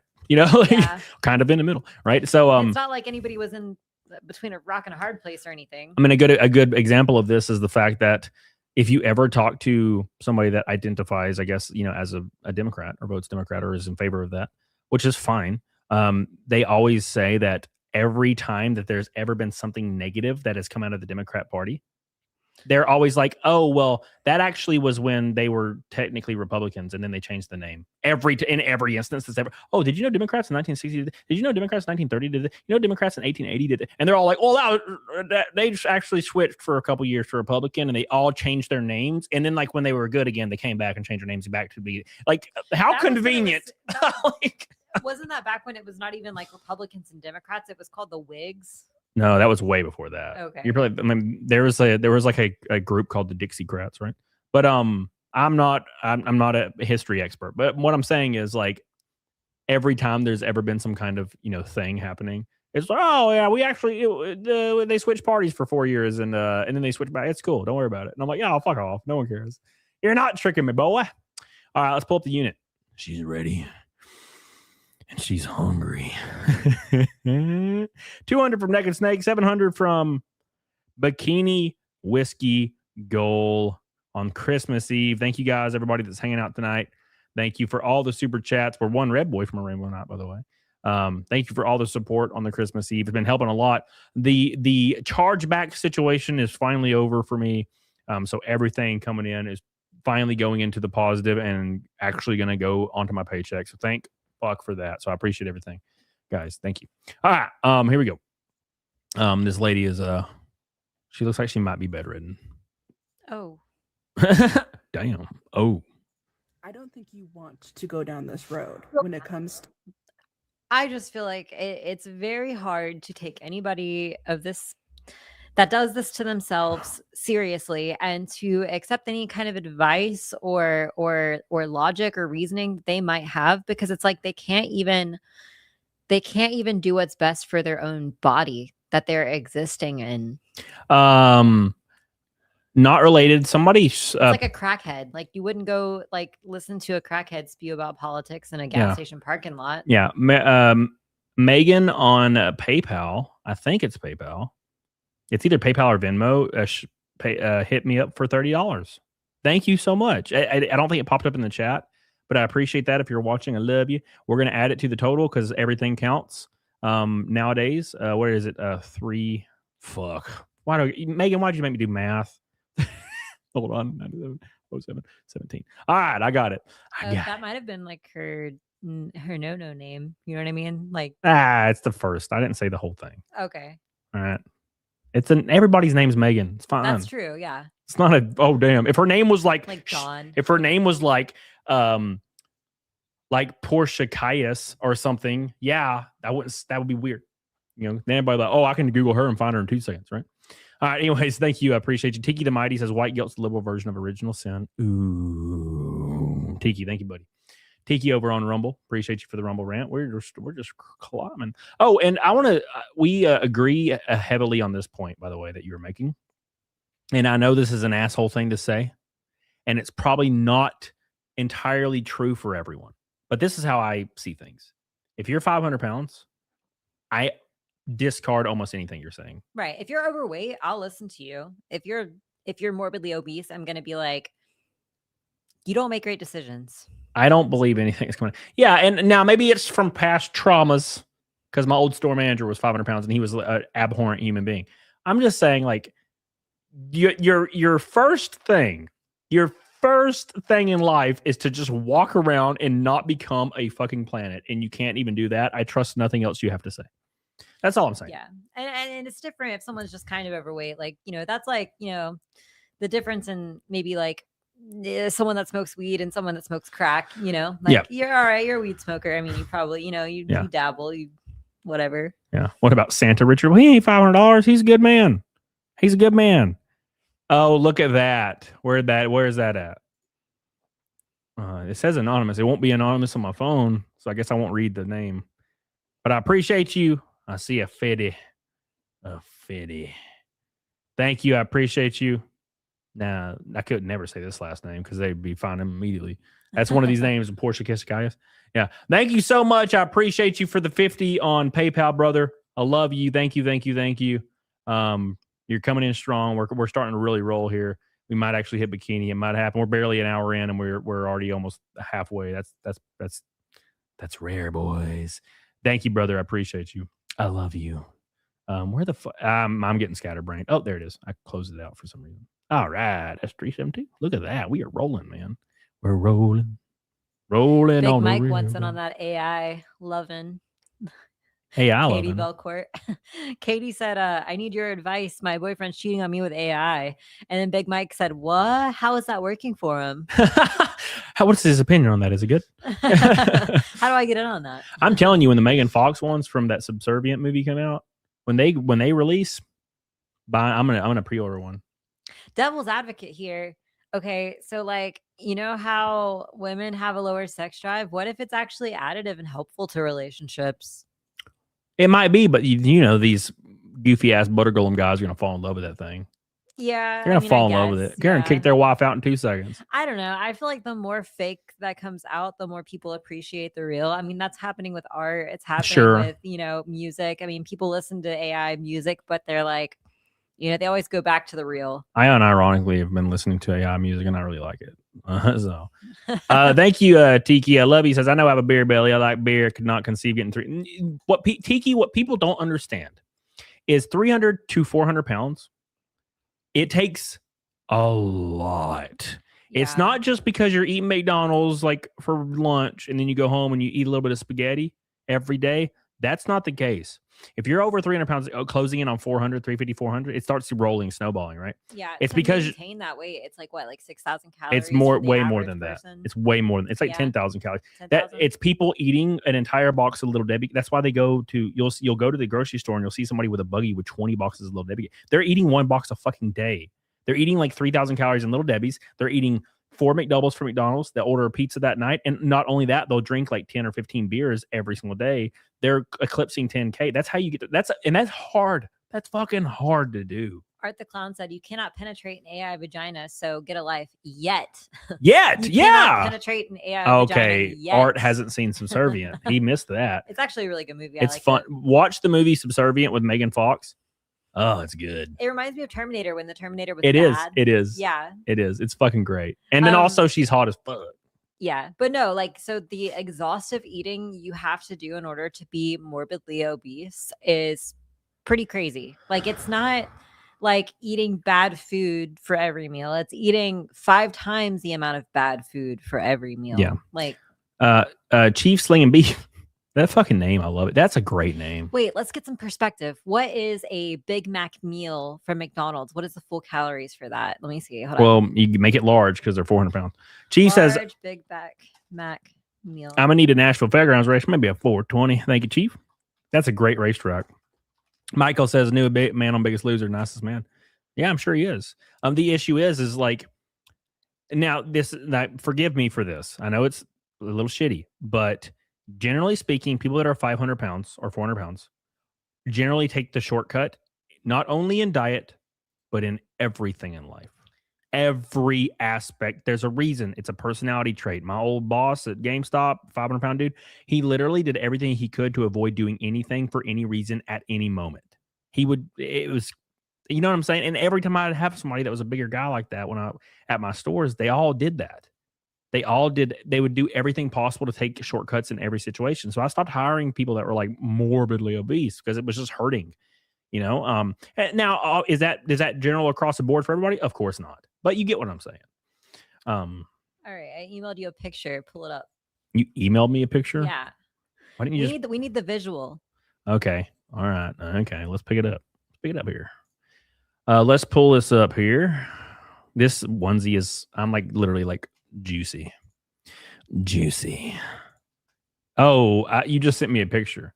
Right. Yes. Okay, I get what you're saying. Okay. Whatever. Okay. So that is 1,170 calories. Pull it up. I'm fucking trying. Okay, it takes a second because it's not as easy as pulling up a window on your. You got to pull up an image. It's different. It's different. Damn it. All right, there you go.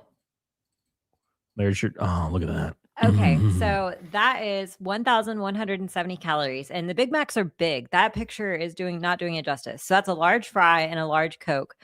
1,170 calories. Now, someone who is morbidly obese eats like probably 10,000 calories a day. Yep. That is 8.5 of those. Can you imagine eating 8.5 servings of that? Well, keep in mind during the day when they go to McDonald's, they'll probably get like an order of like 8 McNuggets or something with this, and they'll get a small or a medium vanilla milkshake with this too. Right. No, I'm just saying this is just for the visual. Like if you could take this meal and stack it on your desk in front of you or in your lap right now, and you had 8 Big Macs, 8 large fries, and 8 large Cokes, like, can you even imagine consuming all of that in one day? But you don't understand my trauma though. My trauma. Yeah, okay. That's called avoiding accountability. Well, there's a reason. See, I have an excuse. Yeah, I don't believe you. Sorry. Yeah, you ever watched My 600 Pound Life? Every single person was like, it would get to the point, like 5 minutes in, where it would talk about them growing up. And it's like, when I was growing up, my uncle, he touched my leg. So I've been eating ever since to cope with that. And they're like 30 and 500 pounds. I'm like, listen, motherfucker. My uncle touched my leg too. I live in a trailer park. I didn't get 500 pounds. What are you doing? There's this other show from the UK, and it's called Super Size versus Super Skinny. I think I've seen that. Yeah. So what they do is at the beginning, they have someone who undereats and is underweight and someone who's morbidly obese, and they put them side by side in their underwear. And then they have this clear tube, and they drop down like their entire week's worth of like eating into this large clear tube. And so you see like the person who undereats, it's like, like 2 inches at the bottom of this like 10-foot tube. And then the people who are morbidly obese, it like fills up the whole 10-foot tube, and it's disgusting looking because it's like pizza and fries, and they top it with like soda, and it's gross. And then like they have to swap and eat each other's meals. So watching like this tiny person try to consume like these huge plates full of food. All right, let me hit these super chats. TMF Squid says, as a skinny that's able to eat 3 to 4 calories, 4K calories, and never gain weight, I can't understand how somebody can get as big as a whale. That's why I will never date someone there. Well, here, Squid, here's some perspective, because I'm not that guy. I'm the opposite of that. If I look at a Big Mac, I gain 5 pounds. But I work tremendously hard in the gym. I go on diets every year. I'm on one right now. Or I'm at the end of it, thank God. And I do all these things year round. I go to the gym 6 days a week, year round almost. So I keep it in check. Now, I have friends that are just like you. I have friends that are sticks and they can eat whatever they want, right? I don't envy that because they can't gain muscle mass either. And if they take a week off of the gym, they lose half of it. So it's a thing. But no, people that like me that can gain weight really fast, if I start hitting 10,000 calories, I'll be 400 pounds in like a year. So it's really interesting. I was actually looking into that about like what the actual differences in metabolic rate are. And the difference in actual metabolic rate is usually not drastic between one person or another of the same size, regardless of if they think they have a fast metabolism or a slow metabolism. What it actually is like subconscious movement throughout the day, like bouncing your leg, or if you typically stand up most of the day or sit down most of the day, like just really small things like that. Like if you walk around a lot. So like, it's really ironic. It's really, really rare that there is someone who just has a fast metabolism. They're actually just doing a lot more than you. You just can't really quantify it. Oh, well, for example, when I was working at GameStop and every day I'd have to run back, do shipment, do marketing, and I was running all over the place, running up and down, which is weird. You would think that's not like that at GameStop, but it was. I was running everywhere, grabbing shit all day for 8 hours. Then I'll go to the gym. Bro, I was like 147 pounds. And and I could kind of like drink some tequila like a couple nights a week, and I ate chips and salsa like every other day, and I was still 150 pounds. And then as soon as I started sitting around and like doing computer stuff, I gained like 40 pounds in like 2 months. Listen, if anybody in the chat wants like one of the best jobs you can get right out of the gate, Target fulfillment. So you're fulfilling online orders, or you're sending like, pick up orders. You're packing them and putting them in the front of the building. You're basically going around picking things up from the store and packing them, and that's it. And you don't talk to customers really unless they approach you, and then no one bothers you. Like no one even talks to you. Yeah. Love it. But you are literally walking all day long, and it becomes kind of a game because you have a timer. No one looks at the timer. They're not judging you, but you have a timer to see like how fast you can fulfill orders. Best job ever. And they pay really well. Like that is the job I would go do if for some reason Target started paying like $25 an hour or something. I would take a major pay cut and just go work at Target in fulfillment. It is the best job ever. All right. TMF Squid, love you. Chati says, I love how we haven't even got to the point of our video, just how obese she is. Yes. Yes, Chati. She said 3 words and we're like, nope, you're fat. That's fucked up. I'm sorry, buddy. No, you're fat. I mean, like, don't get me wrong. Like, if I had a friend who was obese, like, I probably would listen to them because if I'm their friend, obviously I respect their opinion and I respect them. But yeah, if I just see a random like obese person on the internet talking, I'm gonna be like, scroll. Marty Robbins, is that the guy with a giant jawline that like does inspirational speaking? Thank you, Chief Slinging. Ace Drafting becomes a member and gifts 5 memberships. That's 9 total. Thank you, buddy. I love you, Ace Drafting. Thank you, buddy, for your love. You're goated as hell. Ace, everybody, give him a quack. Chief says, I was going to sleep. Sherman was a war criminal. Damn. Thank you, Chief Slinging Bananas. Tiki says, a skinny fast metabolism can be a double-edged sword. Skinny people also develop type 2 diabetes from sugar and grain overconsumption. Well, that's one of the biggest reasons why I stopped drinking soda when I was 16, because I went to the doctor and they're like, yeah, you're like pre-diabetic. And keep in mind, I was obese and I was drinking like 12 sodas a day. So I stopped overnight, never drank another one. And I lost like 100 pounds, dude. It was crazy. Thank you, Tiki. I was drinking probably 2,000 calories a day and just soda every day. Tiki on Rumble with a $10 Rumble rant says women do not have a lower sex drive. They have a later sex drive. Peak for men is 20 to 30 and peak for women is 30 to 40. My wife is healthier and hitting her peak in her mid 40s. I can barely keep up. Yeah. So that's just your hormones. Like men's testosterone will start to dip from 20 to 26 to 36, depending on who you are. It could be earlier or later. Yeah. And then of course you have men that are older that for some reason they have a weird ego thing about testosterone. And they won't admit that their testosterone is lower than it was when they were 25. They're like, oh, I have high testosterone. I'm 58. I have high testosterone. I'm like, what do you mean? My doctor said I had high testosterone. For your age, which is still lower than an 18-year-old girl, brother. Like you're just saying shit, right? You are not beating a 25-year-old's testosterone level when you're in your 50s, buddy. You are like a 30th of that. Okay. Why are you depressed and crying a lot all of a sudden when you're in your 50s and 40s as a man? You ever correlated why that is? It's because you lost 80% of your testosterone, bro. I feel like the men in my family actually have decent like testosterone retention. Like my dad still has, and your dad too, actually. They still have like the old man muscle, like muscle for no reason, doing nothing. Yep. I mean, that's true. All right, we're 415. We're 85 from Naked Snake. And we're 585 from Bikini. And we've only been live for barely over an hour. That's insane, boys. Thank you, guys. We might hit Bikini and Whiskey Gold for the first time in forever. Maybe people actually think we're interesting. I doubt it.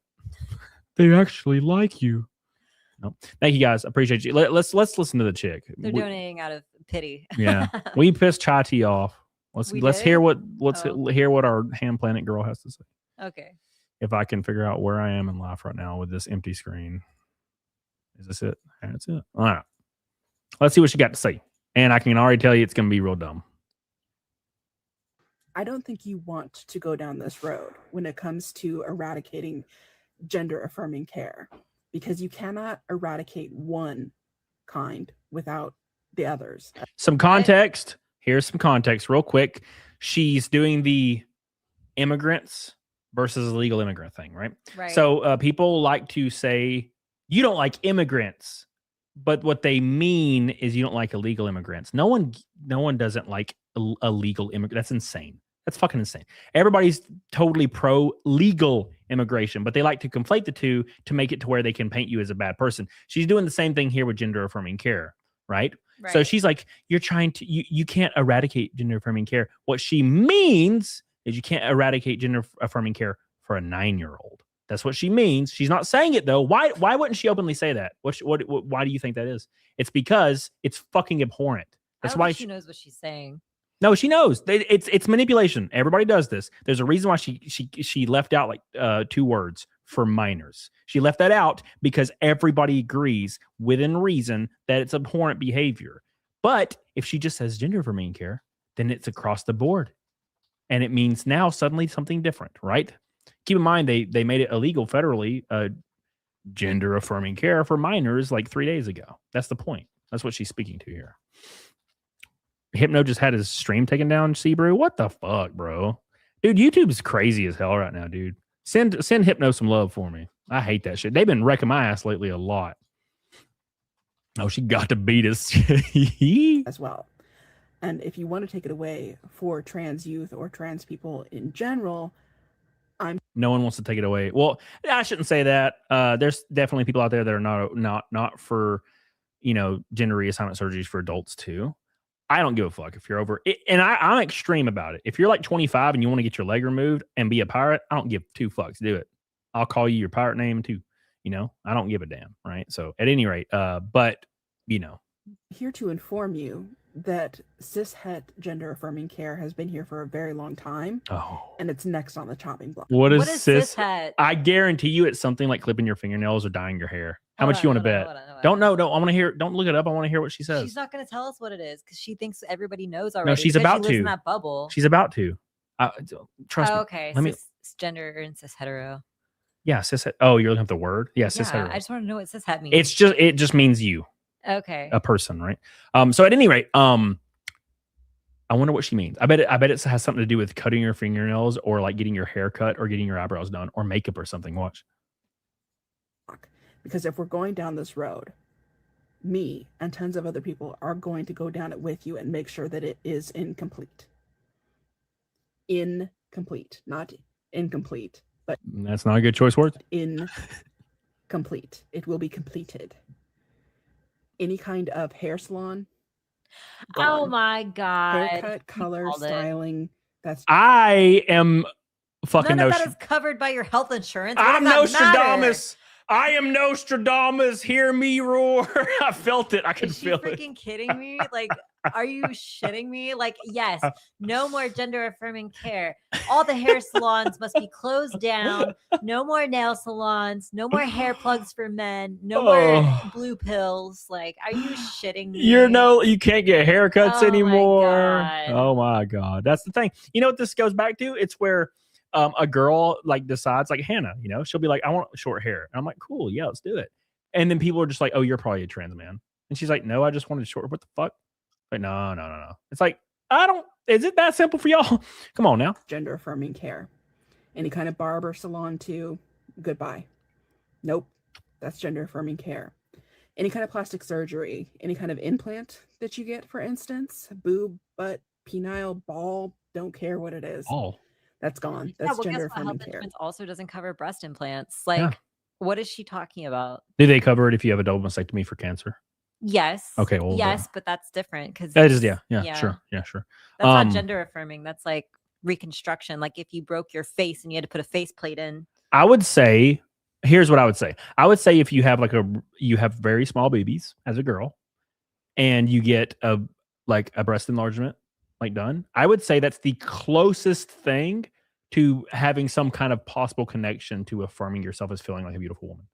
But it's still not the same thing. Yeah, I know. Right? But no, hair salons, you're fucking kidding me? Yeah. Sorry.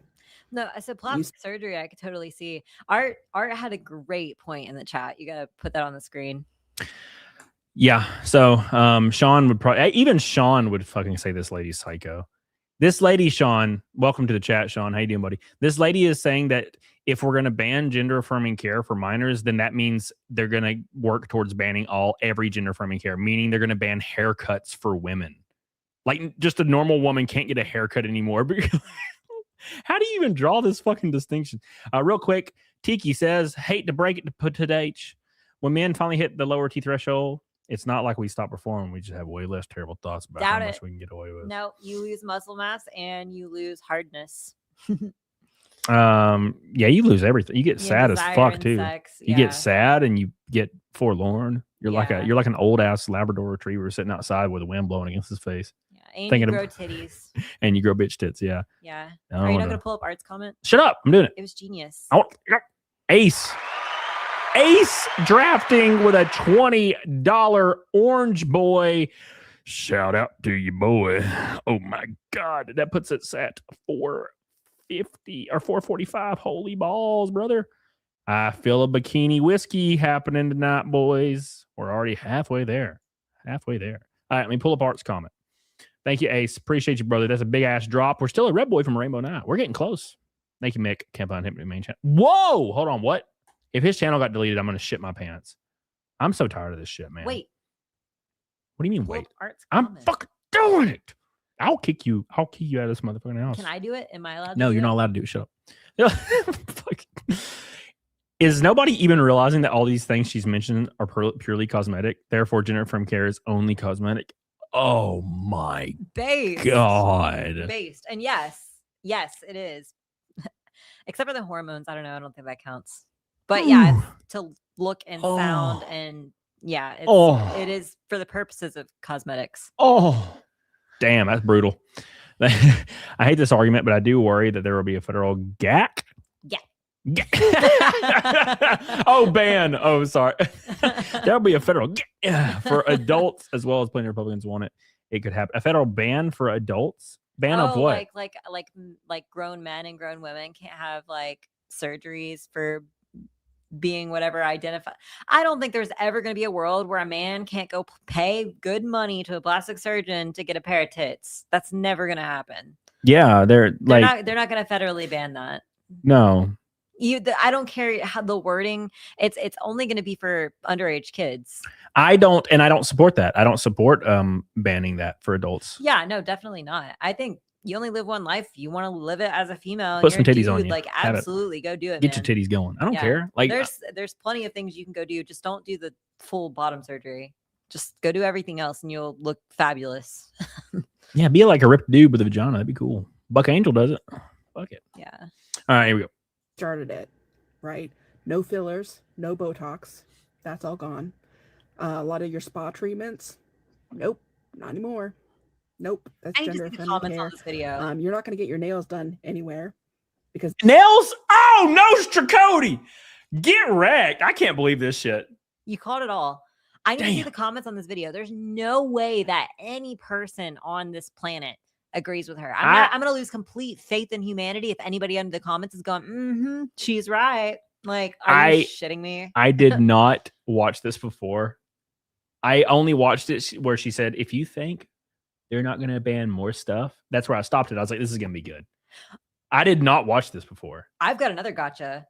So is she saying that like getting your nails done is specific to one gender or the other? Is she saying that like if you're getting your nails done, it's gender affirming for being female? If you're getting your like, you don't need to affirm yourself. Right? You're already No. a fucking woman. Anyways. Well, no, what I'm saying is like men go get their nails done all the time. Like they get manicures. Yeah. And like I think it's even more wholesome when a dude gets his fingernails done and like, is wearing like nail polish more so than like a guy that's like, wait, no, I'm getting my nails done, but I'm a female. I want the clear ones. Like, can't you just be like your born gender and also do the feminine things? I used to do my nails.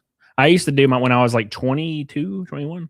I used to like scrub my nails really hard and I put a little like clear coat over them so they were really shiny. Yeah. Yeah. Yes, I'm all about that. It was gay. I love a Metro Man. But I it was love shiny. I don't do it anymore. Okay. But back then, I liked being a little shiny. Shiny. And it's time to eat that honey. Art knows what I'm talking about. All right, let's continue. getting your nails done is gender affirming care. No fake eyelashes for you. Damn. Sorry. This is going to be some freaking no news. tattoos Several for you makeup either. artists that I No know piercings. online that are absolutely male and absolutely do these things. You're gonna get those cute little earrings. Sorry. Not that I'm a particular fan. No but- more earrings now, too. Sorry. Yeah. Nope. That's a form of gender affirming care, right? So you can wear your pretty little earrings, no makeup. Wow, Nostra Cody. I can't believe this. I feel like I need to go give people fucking palm readings. I miss 2012. No, I miss 2016 when like plenty of dudes, like gay dudes or metro dudes, were online doing their makeup and nails, and like they weren't females. They were just like they just did what they wanted to do. I miss that. Like, yeah, it's wild. I'm just. We'll read the comments after this. Nope, no makeup stylists, and then we're going to go on to clothing, right? No more wedding dresses. We're going to take down the entire wedding industry. What? Right? Because that's very feminine. You won't be able to go outside and breathe oxygen. We're going to take away oxygen too. Like, what the fuck is this girl talking all about? clothing will be unisex. No all more wear unitards. No more Big Macs either. God damn. Yeah, okay. Whatever. Only in the color yellow, because that is gender neutral. And very masculine. No pink clothing. That's gender affirming. I'm sorry. Wedding industry, gone with all the other ones. Yeah, lots of clothing brands, gone. That's gender affirming care. Sorry. Can't drive a car. No more stripping. Women are no longer allowed to operate a vehicle. That would be a good one. Clipped, banned. Yeah, no. Barnelius on Twitch says, beauty is dead. We have a couple people watching on Twitch. Hey, how you guys doing? That's the most people I've had on Twitch in a long time. Sean with 5 get the memberships, my boy. Oh my God. Look at her face, the way you paused it. Dude, I love that. That's her Big She's Mac about face. to take a big old bite. Oh yeah, get some. Let's go read these comments. I have to read these comments. Thank you, Sean. I appreciate that, brother. Tell your brother he's a bitch. Yes, let's look at the comments, please, for the love of God. Let's see what we got. No, where is it at? This bitch cannot be serious. Yes, I drew a connection between getting my hair cut permanently and altering a child's body via surgery. That's logic. Yes. If they prohibit doctors from cutting off teenagers' breast, then it stands to reason they'll stop treating pediatric cancer or something. Yes. Damn. Oh, look at it. Ronnie Dab Jr. Oh, perfect. Exactly me right now. Oh my God. It's beautiful. It's beautiful. This person Is there says any of them that agree? This is their trick to find something parallel to a legitimate cause or issue, force team them, and then say, we will take you down with us. I'm going to quote tweet this and get yelled at. I'm going to be like, don't put any context. Like, you just say you agree with it. no. That would be funny. But I'm going to say, so are you saying all gender affirming care is purely cosmetic? You're going to get banned. Interesting. Banned? From NASCAR. And you didn't spell cosmetic right. I'm already banned. I've been banned 8 times now. You can't ban me again. I'm already dead. No. Thank you guys. Ace Drafting says, seriously, nothing as well of a person will happen. Yeah, none of that. I would say the only possible 1% chance is banning like bottom surgeries for adults. That's the only thing I could see as maybe happening if somehow we had conservative rule for the next 20 years. Maybe. Yeah. Maybe. Well, maybe they should until they get it right. I don't know. I don't think they should. I think people should do. No, I agree. I agree. If you want to tie your balls to a door and slam the door, go ahead, baby. I'm all for Matt it. all day. I like her comment. What the hell she say? She said, "Cut off your hair; it'll grow back. Cut off your pee-pee; it'll grow back." Yeah, thank you, Ace. Appreciate you, brother. Thank you. Ace has been slinging it, boys. Slinging it. We are 35 from Naked Snake, 535 from Bikini and Whiskey with plenty of time left. We could hit it. We could do it. Jake Hudson on Rumble says, Merry Christmas and Happy Holidays with a $1. Appreciate you. Make sure you guys like the stream, by the way. Hit that like button as hard as you can so we can keep the show growing. We've been doing awesome. We've been having a lot of fun. Thanks for Cecil for helping me out and giving me some raids and vice versa. So we're having a lot of fun. I'm having a good time. So make sure you guys give everything a good old-fashioned like and support your boy with a like if you can. All right, let's continue. So this one's going to be fun. This was my favorite. That I saw. Sean, it's 10:30 and you haven't cracked your first beer yet. I always shit on Sean every stream a little bit. I'll like say some vague statement about somebody drinking themselves to death, and I'm always talking about Sean. Always. It's fun. It's fun. It is for fun. Here we go. Men are insufferable, she says. And this is why women say, we pick the bear. We pick the bear. And he knows I'm recording him too. Because there's so many empty ellipticals, and you picked the one right next to me. What was the reason? Not like what was the reason? Put it on purpose. I know you hear me. What was the reason? Now we both uncomfortable. Now she looks like a dumbass. Here, I could give you a plausible reason for this. The plausible reason is he likes symmetry, or he likes structure, Or there's a fan blowing directly on that or one. there's a fan blowing or on not that, blowing on that one. or he didn't even think about it and he just walked up to an elliptical. Yeah. No, there's plenty of reasons. It kind of reminds me of like when you're going to the bathroom though, and you choose a stall right next to somebody else. I typically don't do that, but I'm also like very cognizant of those things at all times, right? I'll pick a stall next to my bro and we'll fist bump and everything. No. Yeah, dude. No. I'm all about it. What about urinals? Yeah, like that's what I'm saying. 12 urinals and you pick the one right next to another guy. That's what I'm saying. I'll fist bump him. Hey, brother. Oh, well. Hell yeah, brother. Let's go. Right there. But her video was obviously unhinged. So if that happened to me at the gym, like someone came and got on like the machine directly next to me, even though there's a ton more, I would be like, this is weird. But like I would not make a big deal out of it. Yeah, I wouldn't care. Timotheus says the full vid, there's one TV in the gym above them. That's a good point. You know? Yeah. That's a good point. It's a great point. Good ass point. I tell you what, boys. Or he could have been like gearing up to maybe hopefully make conversation with her. Like, that's true. Maybe he did want to like hit on her, but like was just doing it like in the least obtrusive way that you could, and she's acting like an ass about it. And it's like, and we can't get to the point in society where men can't even approach women at all. Like we're not like that doesn't make any sense that like women are so against men even coming up and talking to them or shooting their shot in a respectful way. Like there's no reason for us to be up in arms about that. Well, have you ever seen the Hello HR meme? No. Okay, so and you know this, I'm sure you agree with this. I think I can see the point too. When a woman is out and about, she's at the gym, she's at a restaurant, she's at the bank, I don't care where she is. If an attractive man that looks like the dude from that Housemaid movie comes up and says, "Hey, ma'am, how you doing today?" Blah, blah, blah. She's going to be like, "Oh, I'm doing good." And she's going to be like, "Oh, wow, this is awesome." And she'll never think anything of it. And she'll be like, "Wow, it's, I like when men come and talk to me." But if the same exact situation happened and it was somebody that looked like fucking, like Billy Hatcher, you know what I'm saying? She'd be like, I'm going to film this and expose you and then call the police, right? Why is it different for those situations? Yeah, no, I agree. Like, you can't get mad when men never approach you and you're single and you're 40. And then also simultaneously have been mad when anybody approached you that maybe didn't meet your bar and respectfully, tried to strike up a conversation or hit on you. Like, and not only that, but like it totally discredits like men from even being in social situations with women because they're scared that they're going to get recorded and yelled at online. Like, yeah, 100%. Yeah. Now, I don't generally think it's good to approach women in the gym.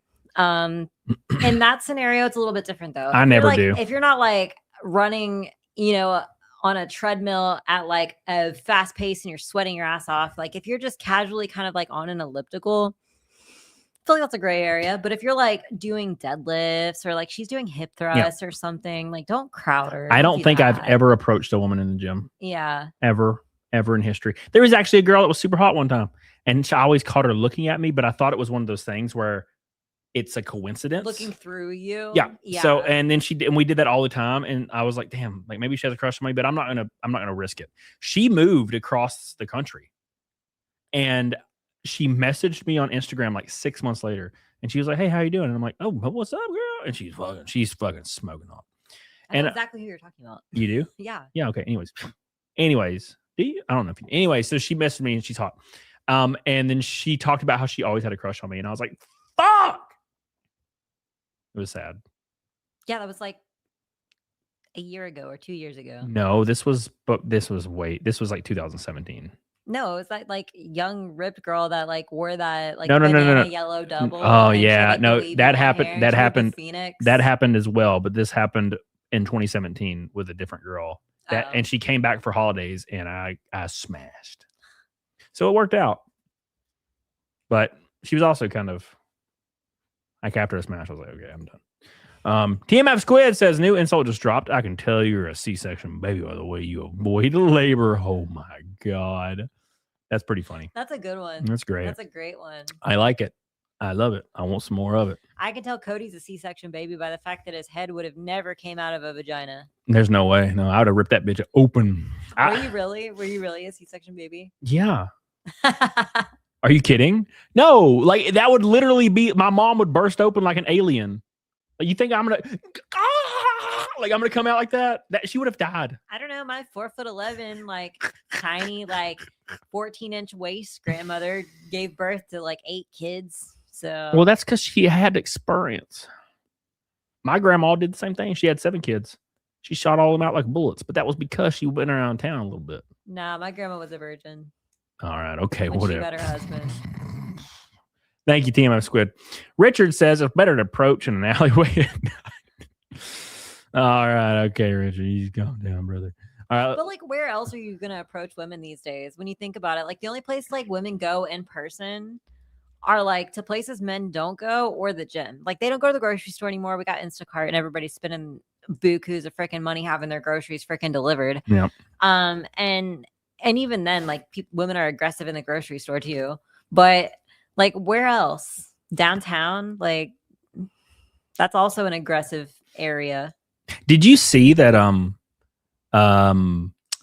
Okay, so Big Mike made the comment that my grandma fucked Elvis. So I posted that on Twitter, kind of as a joke. Also, I affirmed the joke like 8 times in comments. Like that's what she would told me when she was 1490 lots deep. You know, there was a guy that DM'd me saying he was going to get the Elvis's estate to sue me for like claiming I was his grandson, and then like tagged like some DA and also the Elvis estate. And I'm like, is it not obvious I'm fucking joking, you dumbass?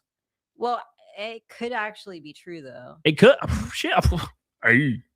Yeah. What's up? Like you like literally you and your mom, especially your mom literally looks like what's her name?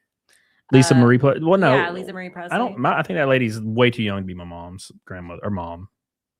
No. Oh, I know what you're saying. I'm sorry. I'm a dumbass. I apologize, everybody. I'm sorry. Jesus. I'm sorry. But no, I can do that the lack of a high school education is really catching up with you. oh, mama. Right? I can do the Blue Christmas. And I have a blue Christmas without you. And then all the girls. And I'll be so blue just thinking everybody. All right. I can do it. I can do it right now. You do the leg thing. I do the like leg thing. You do it in like a more like a R&B dance type thing, like a pop dance, but like Yeah, dude. it's the leg thing. It's the leg thing. I got it from Elvis. Matthew Fauchin, send the @ for these girls, my brother. Your brother's starving. Lay off, man. I'm starving. Thank you, Matt. Is it Ashley with an orange boy? Thank you, Ashley. Says Merry Christmas Eve. Thank you, Ashley, so much for your love and your support. What's the math there? It's 14. We have eclipsed the snake, boys. The snake has been achieved for the 554th show in a row, and we're only 480 from Bikini with literally like almost an hour left. Can you freaking believe it? Unbelievable, boys. We might actually hit the shot of whiskey finally. Matt all day said, "Who did you get the weird nostril thing from?" He got that from being allergic to the outside. What the hell you and mean? Dust. What weird nostril thing? Like your nostril Where? flare, and then like always. Oh yeah, it's a deviated septum. Okay. No, you do not have a deviated Come on. septum. Yeah, that's what it is. I think you're like your membrane skin and your sinuses is always inflamed. Yeah. Okay, whatever. All right, whatever. You like dust one thing in the house and like your nose is just That like, is true. ruined forever. I'll like go downstairs and like move a few boxes where like in the garage, and I'll be sneezing for like a month. It sucks. And I don't realize it until it's happening. I like start getting runny nose and start sneezing. And I'm like, oh my God, I went in the storage thing earlier. No. And I'm just dead. I'm just dead forever. All right, let's continue. Let's pull up this video. We got a lady that's going to do the Do You Know Who I Am? Do you know who I am? They got surgery for that. Yeah, like filling your sinuses. No, I'm not doing that. It's got more complications than benefits, in my opinion. What You would don't I have have any. in my You don't mouth? have any gum or anything like that. No. Okay. All right. Okay. So listen. All right. What else did you have to drink tonight? Just a glass of wine. Like That's I it. told you. Yeah. Just one glass of wine. It's my cousin. I'm taking her home. We went to a Christmas party. I don't drink. Very random. Nor would I drive if I drank. My husband would drive if I was drinking. Okay. I think Okay. I'm pretty cool, so it's fine. So I can smell alcohol coming off your breath right now, and your driving was pretty erratic. So you I mean, you can make all the faces you want. I'm just saying, if you That's want to do perfectly that, fine. embarrass me. I'm not embarrassing you, miss. are, You put though. yourself in this position, not me. So listen, didn't drink. miss, stay in the vehicle. Stay in the vehicle. Stay in the vehicle. Stay in the I already vehicle. told you she drinks. Stop embarrassing us. I'm not embarrassing you, miss. I'm doing my job. Yeah. Oh, I am. know I am, All right. Oh, yeah. Okay, that's fine. All right. Who is she? So she's, I think she's like some kind of on some board or something, or a local like politician. But I just love how every time somebody gets pulled over, like one of these women, they always are like, "You're embarrassing me," and I'm like, "In front of who? Random cars? Oh no, they're gonna see a random lady getting talked to by a police officer. I'm so embarrassed right now." If they ask if you have been drinking, you always say no. Even if you did have just one glass of wine, you always say Yep. no. And then they say, "Well, I smell alcohol," and you say, "Well, that's weird." Well, that's weird. I don't know what to say about that. Maybe you're having a stroke, officer. Yes, I don't know. yes. Of course. I'm sorry. What did you I say? am, right? I don't know who you are, miss. And I frankly, You don't care, no, right? I really don't. Frankly, I don't. And you know That's what? so listen. So the listen to other me. day- So listen to me, okay? You can start throwing out names and start I would never throw out a doing name. out what I you didn't need to throw out do. a name. It's not going to work with me. I'm telling you right now. I'm not the guy for that. And I'm I'm telling not you. the girl for that either. Well, you're starting that. You're starting it. You are. And just so you know, everything's recorded here. Okay? I hope it is. Yeah, it is. So listen, the next thing I'm going to ask you, okay, you want to go through some standardized field sobriety tests, the SFSDs. No, you know what I want to do? I think She's slurring like a motherfucker. this is abuse. I think It's not abuse, miss. I'm asking you a simple that girl question. is not driving and you're abusing her. I think Okay, it's so listen to me. Listen to me. Listen to me. Maria, just get in the car. Miss, listen to me. Okay. Okay, I'm going to ask you again. Are you willing to go through standardized field sobriety tests or SFSDs? I actually just want you to call my husband. All right, so you're not going to do them? You want to arrest me? Are you not going to do the test? It's You a want yes to or a no. arrest me? It's a yes or a no. Where's my Nope, phone? you're I'm not gonna gonna, get nope, my you're not phone. calling I'm gonna anybody. get my phone. So are you gonna What do do you the say, test? I'm Yes or not no? allowed Are to you phone going call? to do the test? Yes or no? Are you going to do the How test? Yes or old are no? you? Are you going to do the test? Yes or no? How old are you? Damn it! Because if they refuse the test, they can't. They can't. Can they request the breathalyzer as an alternative? Yes. Yes. I you can. don't think you And if can. they don't, yes, you can. And if they don't have one on them, they have to take you to the station where they have one, which gives you even more time to, you know. I think Nick told me this one time. Yeah, I think you're right. Yeah, you can absolutely refuse the field sobriety and say you would prefer a breathalyzer or a blood test even. Well, they actually, so DUIs are based on discretion. You can blow a zero at the station and they can still charge you with a DUI. It's at their discretion. They did it to a young kid. It was all over freaking Twitter like a year ago.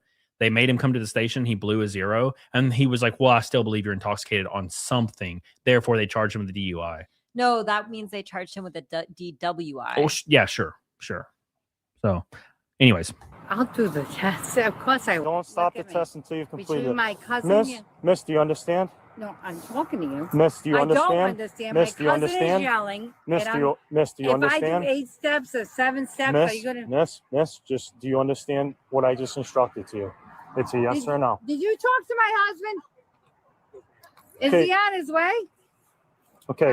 All right, So miss. why are you guys embarrassing me? Miss, on the line, please. This guy is like All right. talking gibberish. Turn around. Turn Oh, around. you Turn wanna around. arrest me? Yep. Turn around. Turn around. Turn around. Turn around. Buddy. What?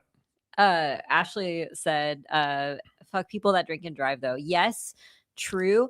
But I will tell you that like there are so many times where like you are well under the limit and then you can still get really screwed over due to the Sure. calibration of the breathalyzer or like Cody said, like if you blow under and they still give you a really hard time. Yeah. And then people not knowing what their rights are in that moment.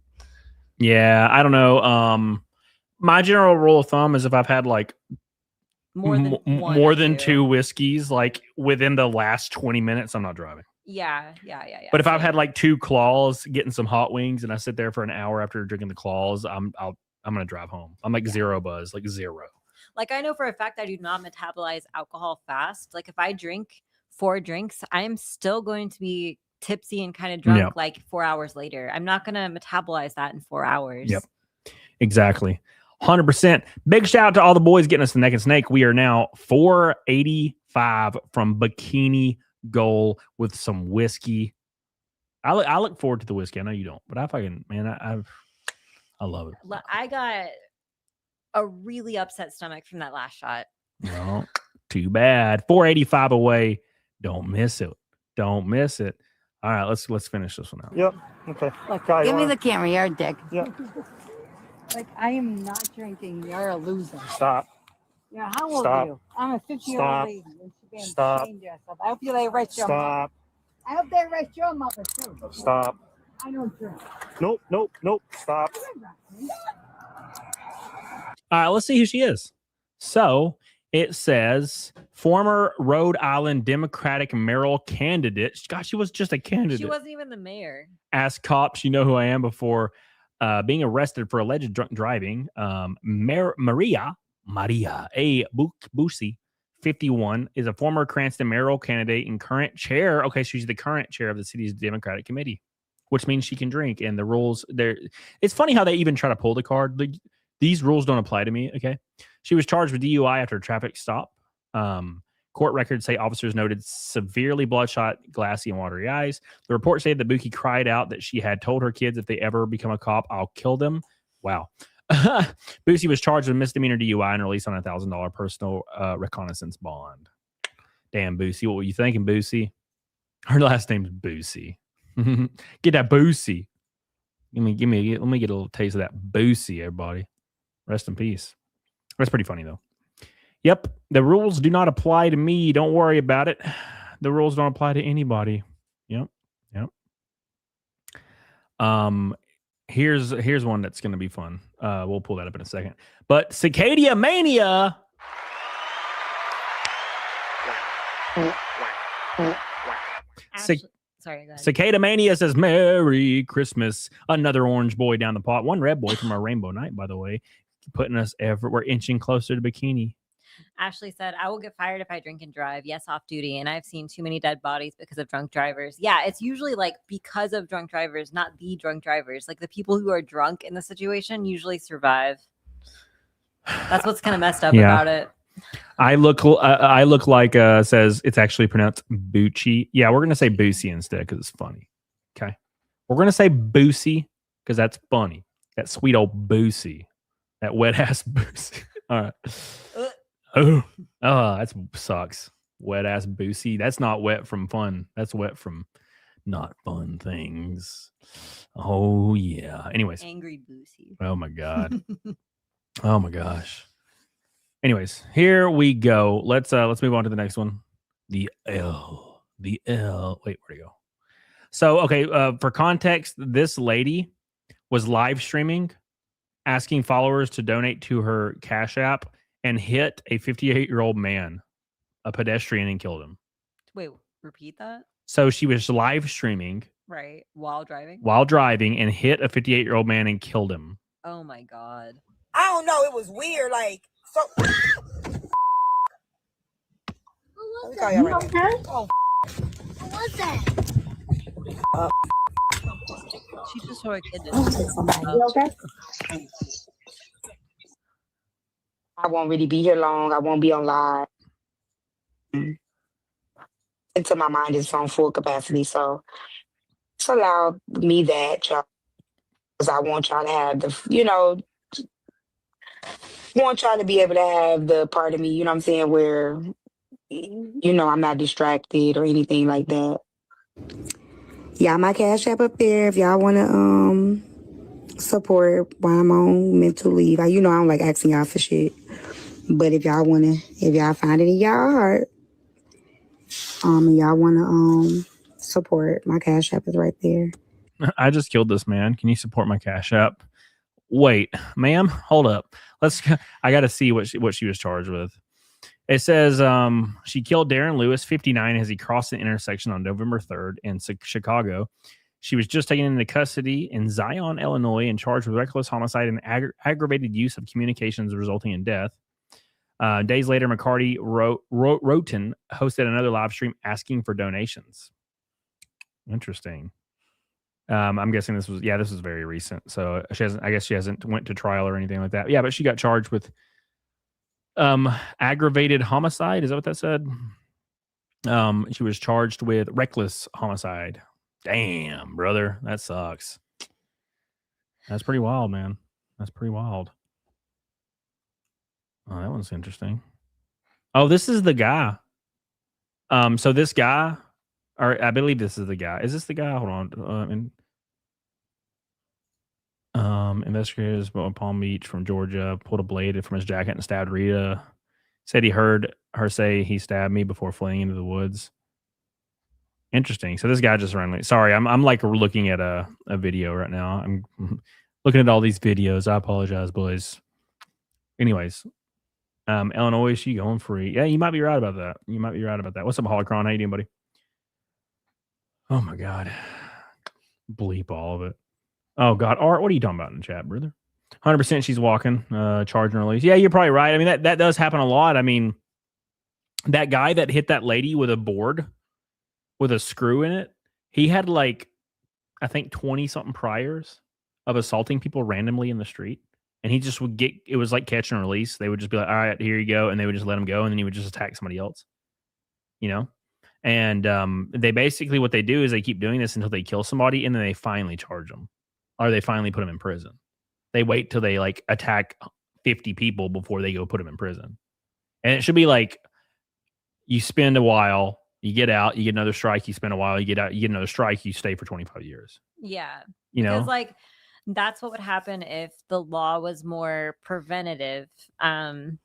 Which I mean, for a lot of reasons, we don't want the law to be preventative of crimes because you want to be innocent until, you know, proven guilty and you've, you know, committed a crime, not intended to commit a crime, right? I mean, there's some things that they can do that for.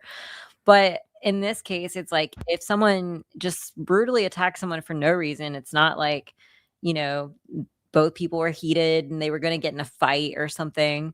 Like, it just makes a lot of sense that you would say, okay, this person's unhinged and they are going to kill someone eventually.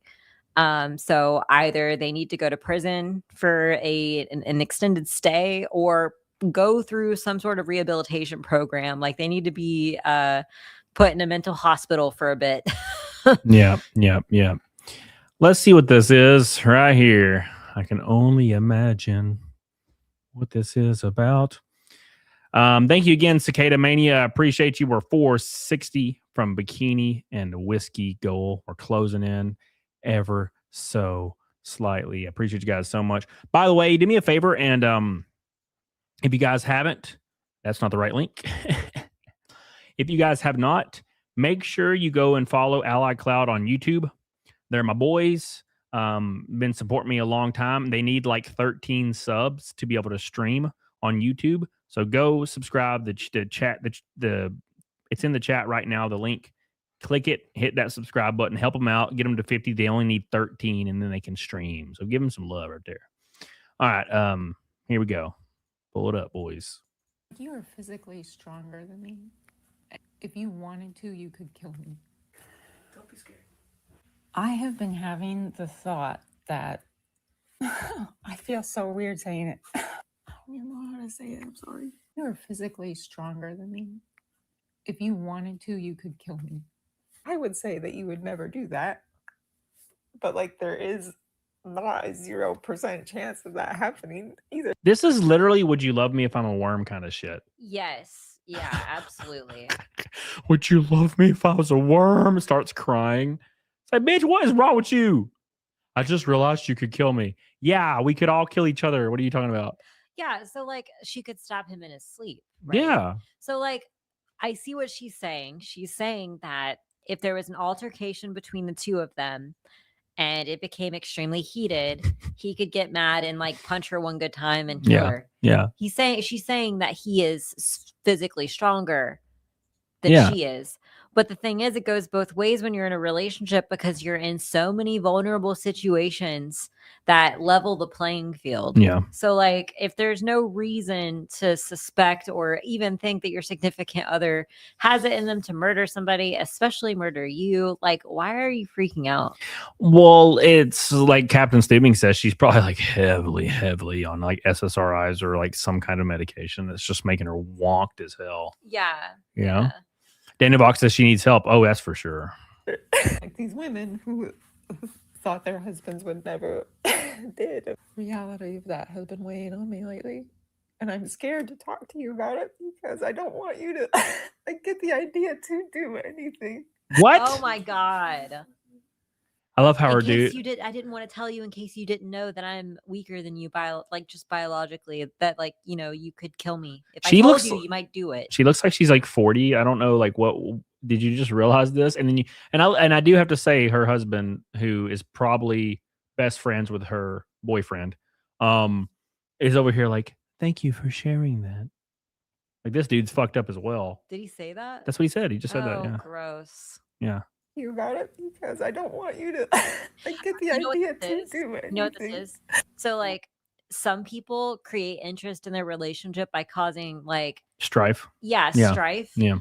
Usually we see it in arguing over things that are pointless or stupid, or like, you know, creating drama. But this is like next level.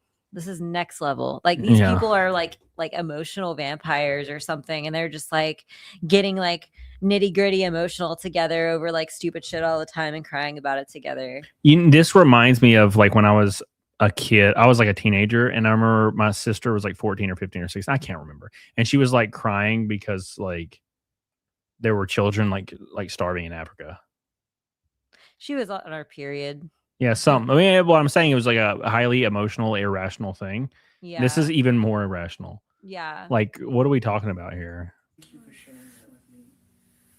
That is emotionally powerful and super heavy. This dude is like enabling this. He's not helping. Cry even harder. They're both into it. Yeah. I have never once had a thought of what my life would be like without you, much less what it would be like to carry something through like that. Yeah, let's just indulge in this like psycho behavior and like not be like, you need to calm the fuck down, ma'am. I want to know what other people thought. Let's look.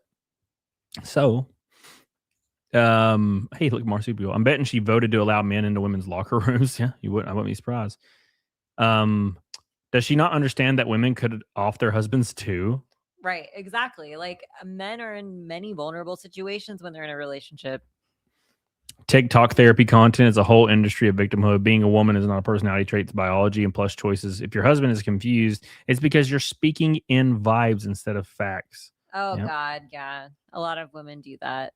Yeah, yeah. Like your feelings are valid. Yes. Let's okay, but it doesn't stop there, right? Like so your feelings are valid because you can't control them, right? And usually they stem from something. Maybe you're misinterpreting where they're stemming from and you're projecting, whatever. Your feelings are valid. You deserve someone to comfort you, but it doesn't stop there, right? Like Yeah. you have to have some emotional intelligence to go from I have these emotions to understanding why, and like not putting stress on your partner because you're having those emotions if they truly aren't their fault or it's not their responsibility to make you happy. Yeah, it's just I mean that's a clear indication, indicative like sign of like mental illness. And there is this weird thing where women will say that they like across the board, women always like to say they're just way more emotionally intelligent than men. But then they fucking cry over "Would you love me if I'm a worm?" or cry over stuff like this and like sob. And I'm like, how does emotional instability mean emotional maturity? Yeah, no. Those things are not mutually exclusive, right? like okay, so as a woman, I have like depression based on my cycle, and there will be days when I am just like so depressed and so sad, and you will catch yourself trying to attribute that to insufficiencies in your relationship or your life, because you're always going to have areas that could be better, right? Yeah. But not reasonably better. You know what I mean? So like you start trying to find a reason for why you're feeling those feelings. And the truth is it's just completely hormonal. Like I can map it on a calendar. Yeah. Right. And so like, you know, my partner is not responsible for those feelings. He's not the reason I'm having them. But like it's still good to, and this is what I meant by your feelings are valid. Like it's still good that you have a partner there to like support you when you're feeling like that. Yeah. Even if it's, you know, as long as you're not projecting on them, as long as you're not trying to like harp on them because of that. Yeah. Danny Box says, my question is, why are trans people getting strays in the Twitter comments when trans people aren't involved? Well, I think it's the thing. It's like, it's a relative comment, right? So it's like, I bet this woman supports men, biological men, in small, like girls' locker rooms, which completely negates her entire weird thought process with her dude, like that is physically stronger, killing her for some reason or assaulting her for some reason, right? You can't believe both things, right? It's like choosing the bear over the man in the woods. You know what I'm saying? It's like that. It's like very interesting behavior. It's like, how do you believe all these things that are completely conflict with each other? And I think that's kind of the point. You know, that's why they caught the strays a little. It's kind of like, I mean, and that's something you just assume. Now, do we know that she believes those things? No, but we also don't think that Tyler Robinson was like a MAGA when he had a trans woman furry girlfriend and hated Charlie Kirk for being a Nazi. You know what I'm saying, right? So like you can kind of, you know, take context clues here and there, and that's probably what that comment's about, right? I don't think it was random, you know. There was a meaning behind it. Anyways, we are 460 from Bikini Goal and Whiskey Goal, one Red Boy from a Rainbow Night, PayPal, Venmo, and Super Chats and Rumble Rants all count towards all the goals. Thank you guys so much. We've already killed the day. Awesome viewership. A ton of fun in the chat. Don't forget to like the show, and let's keep going. I'm not really sure if anybody has said it out loud yet, so I just wanted to make it really clear. This girl looks like that dude from Animal House. What's his name? Bushimi? No. Boo. Somebody in chat. The guy from Animal House. John Belushi. Looks like Belushi. I feel like she looks like the kid that ate the Crunchfuls chocolate cake. No, yes. She looks like the kid from Bad Santa, but with black hair. You remember the kid from Bad Santa? No, I don't know. Okay, we're watching that tonight. Have you seen that? Yeah, I've seen it. We're watching that shit. Fucking God, that's such a great film.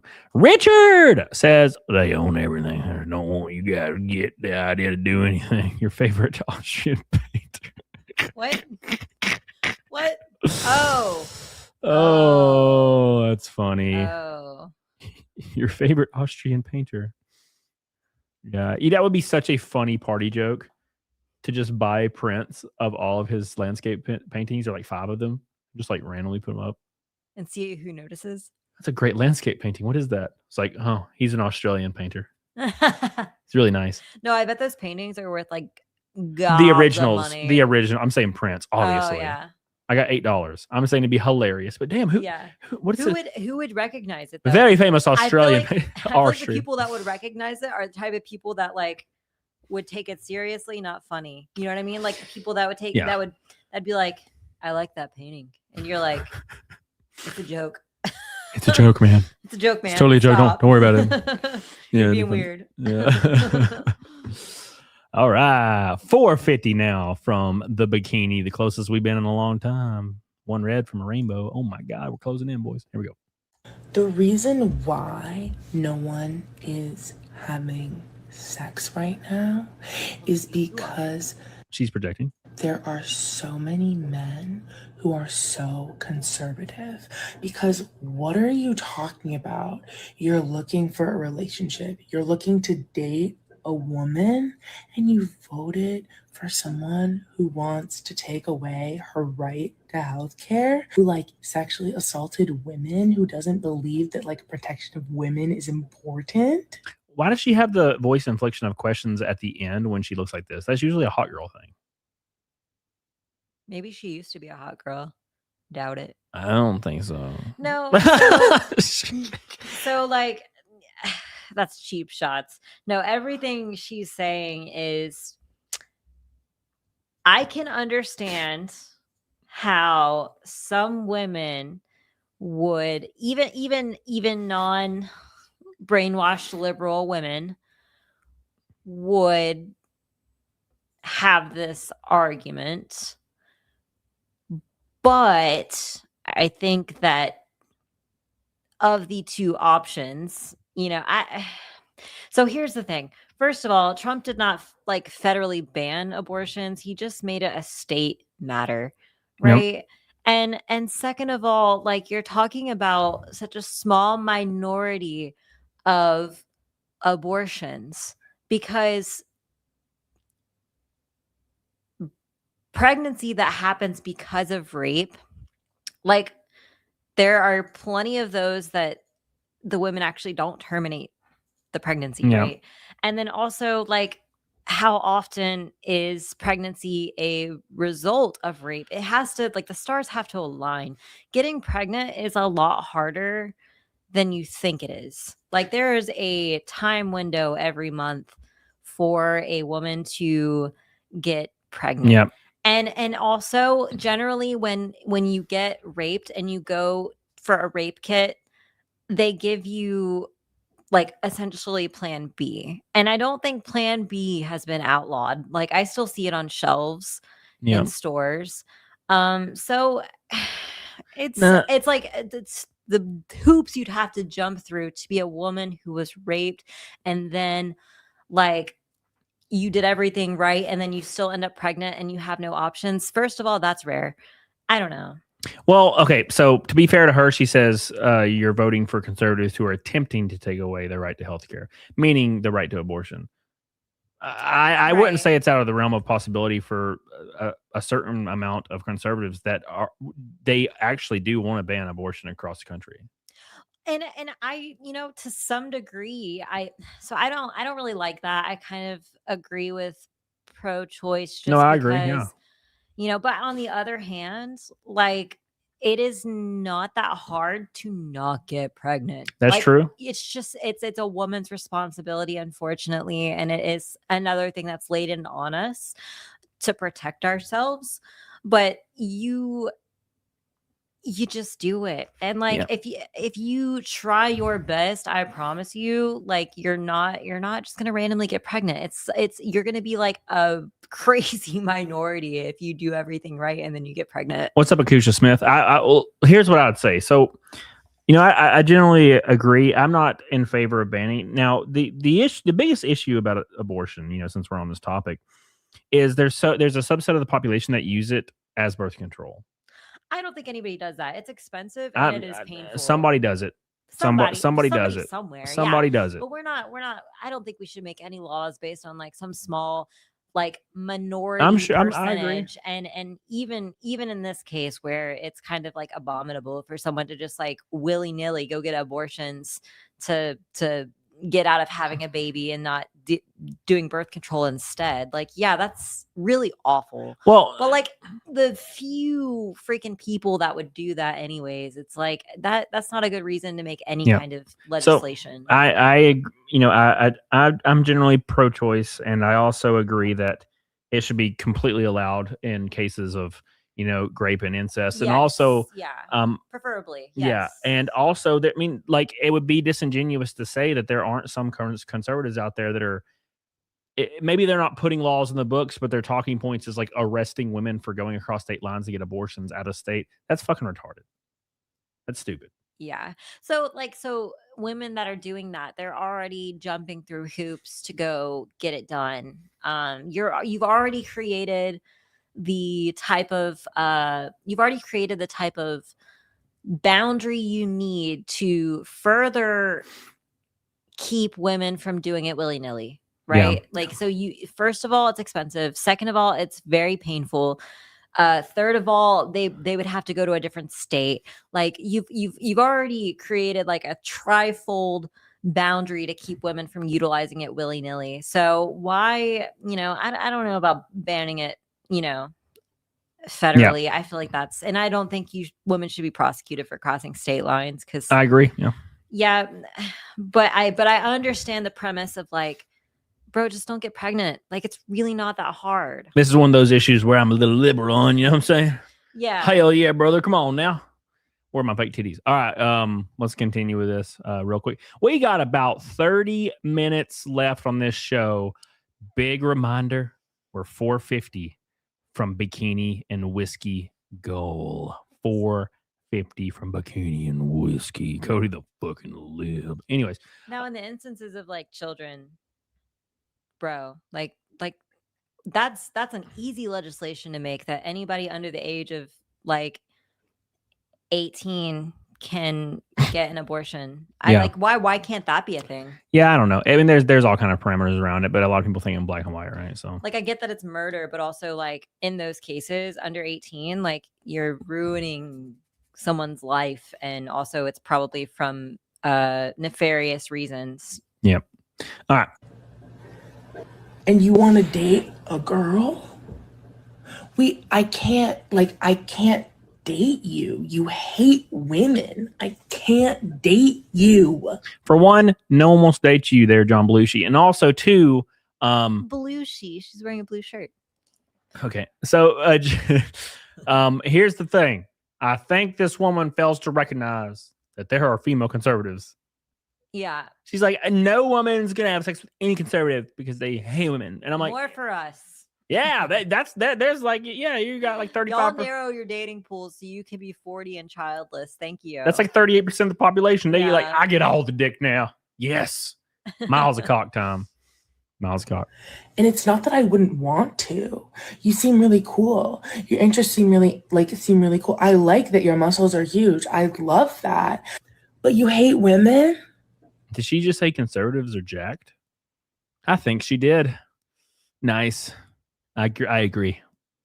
I agree with that. Okay, so she thinks that conservatives are jacked. What does that say about what should that be telling her if she's making that observation and she thinks that's true? What should that be telling her is the difference between conservative men and liberal men? Well, have you ever seen that video of the girl that's like, why can't I find a good liberal man living in New York? Like, I want a liberal man that looks like he's a conservative. By that she means like a masculine man that's like attractive and like stoic, but that goes against human nature for men. Like men, you can't be stoic but also be emotionally charged and hysterical, right? Which is almost required to argue from the leftist point now, because that is the entire argument. Like leftism never comes down to policy; it always comes down to empathy and moral questions, right? And when you're answering moral questions, you tend to answer out of emotion, which can get people emotionally charged, which is not stoic, therefore not masculine. And that's why it's so hard to find a masculine man that's on the left.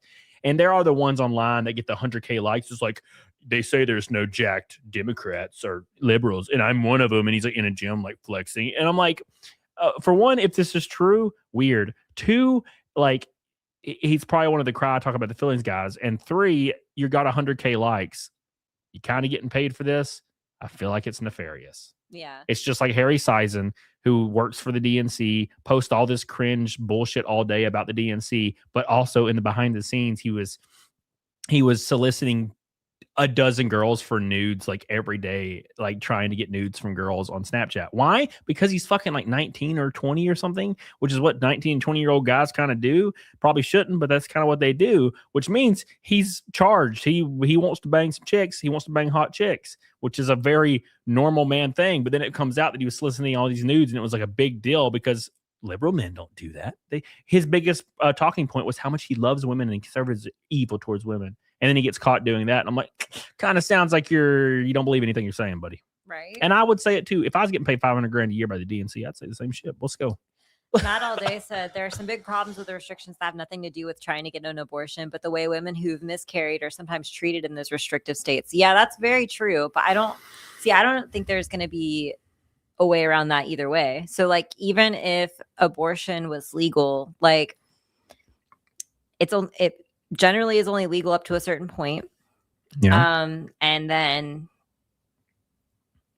there's still like, so a lot of the instances where that has happened, that I've seen in the news anyway, it's been like the child was viable, like able to survive outside the womb, and the mother, like, you know, it's very late in the pregnancy, the mother gives birth, and then it's questionable, right? Whether it died of natural causes or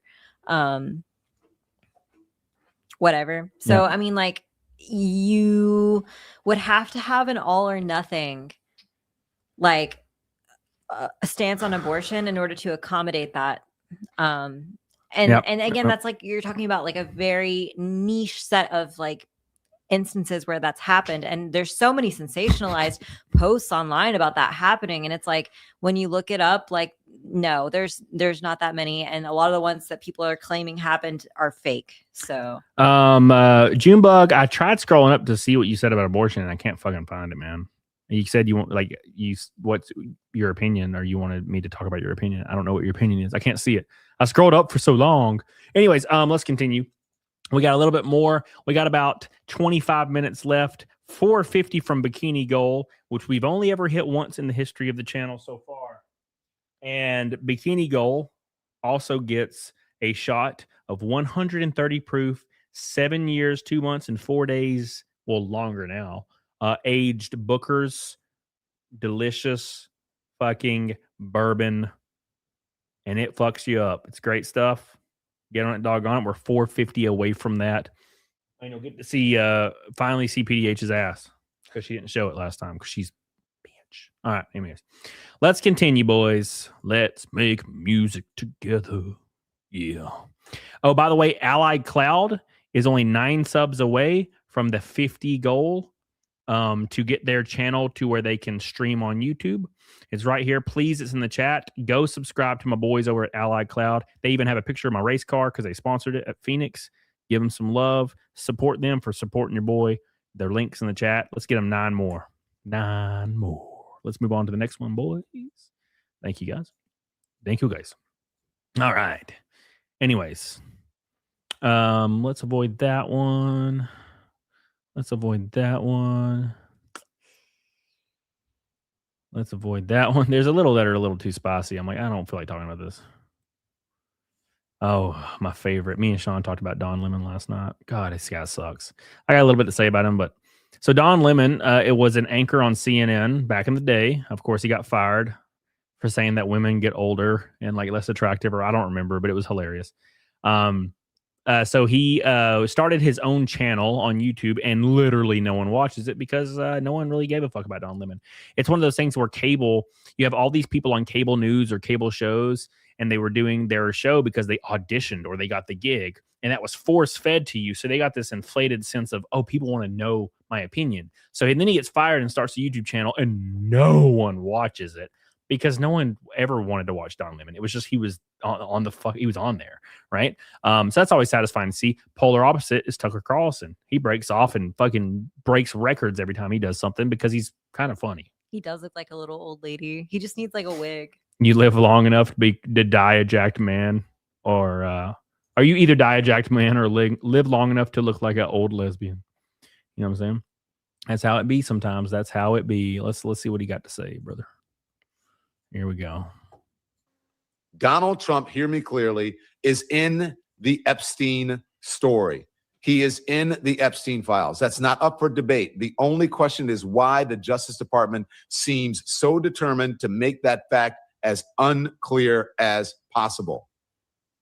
And until they answer that clearly and completely, this story does not go away. They just keep fumbling this, and they keep He's reading from a prompt. They keep making, again, Donald Trump seem more guilty, seem guiltier. I mean, it's crazy. As if, you know why no one watches this dude? He's like shaking his fist and being a goofy guy. Because people already know the story up to this point, and it points towards more evidence of Donald Trump not being involved. Like I said earlier, he took 7 flights before Epstein ever bought an island. Therefore, he never went to Epstein Island. Okay, so that's number one. So we already know that. We already know that. Yeah. That is a fact. Therefore, but what he's saying, he's doing the old switcheroo thing. He's doing the Trump's in the Epstein files. And that's the end of the conversation. Right. It's literally like, the sentence in the Epstein files could say Donald Trump had nothing to do with Epstein, and Don Lemon would say his name is in the Epstein files right here. It says Donald, and it's like, oh, read it, Don. What does it say? He's like, no, because the whole point is it's in there. His name's in there. Therefore, he's a pedophile, I guess.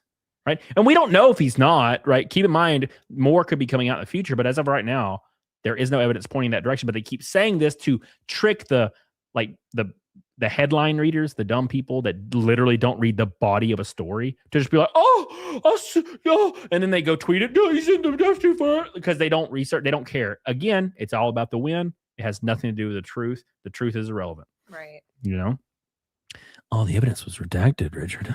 Somebody do something, please. I can't stand Don Lemon.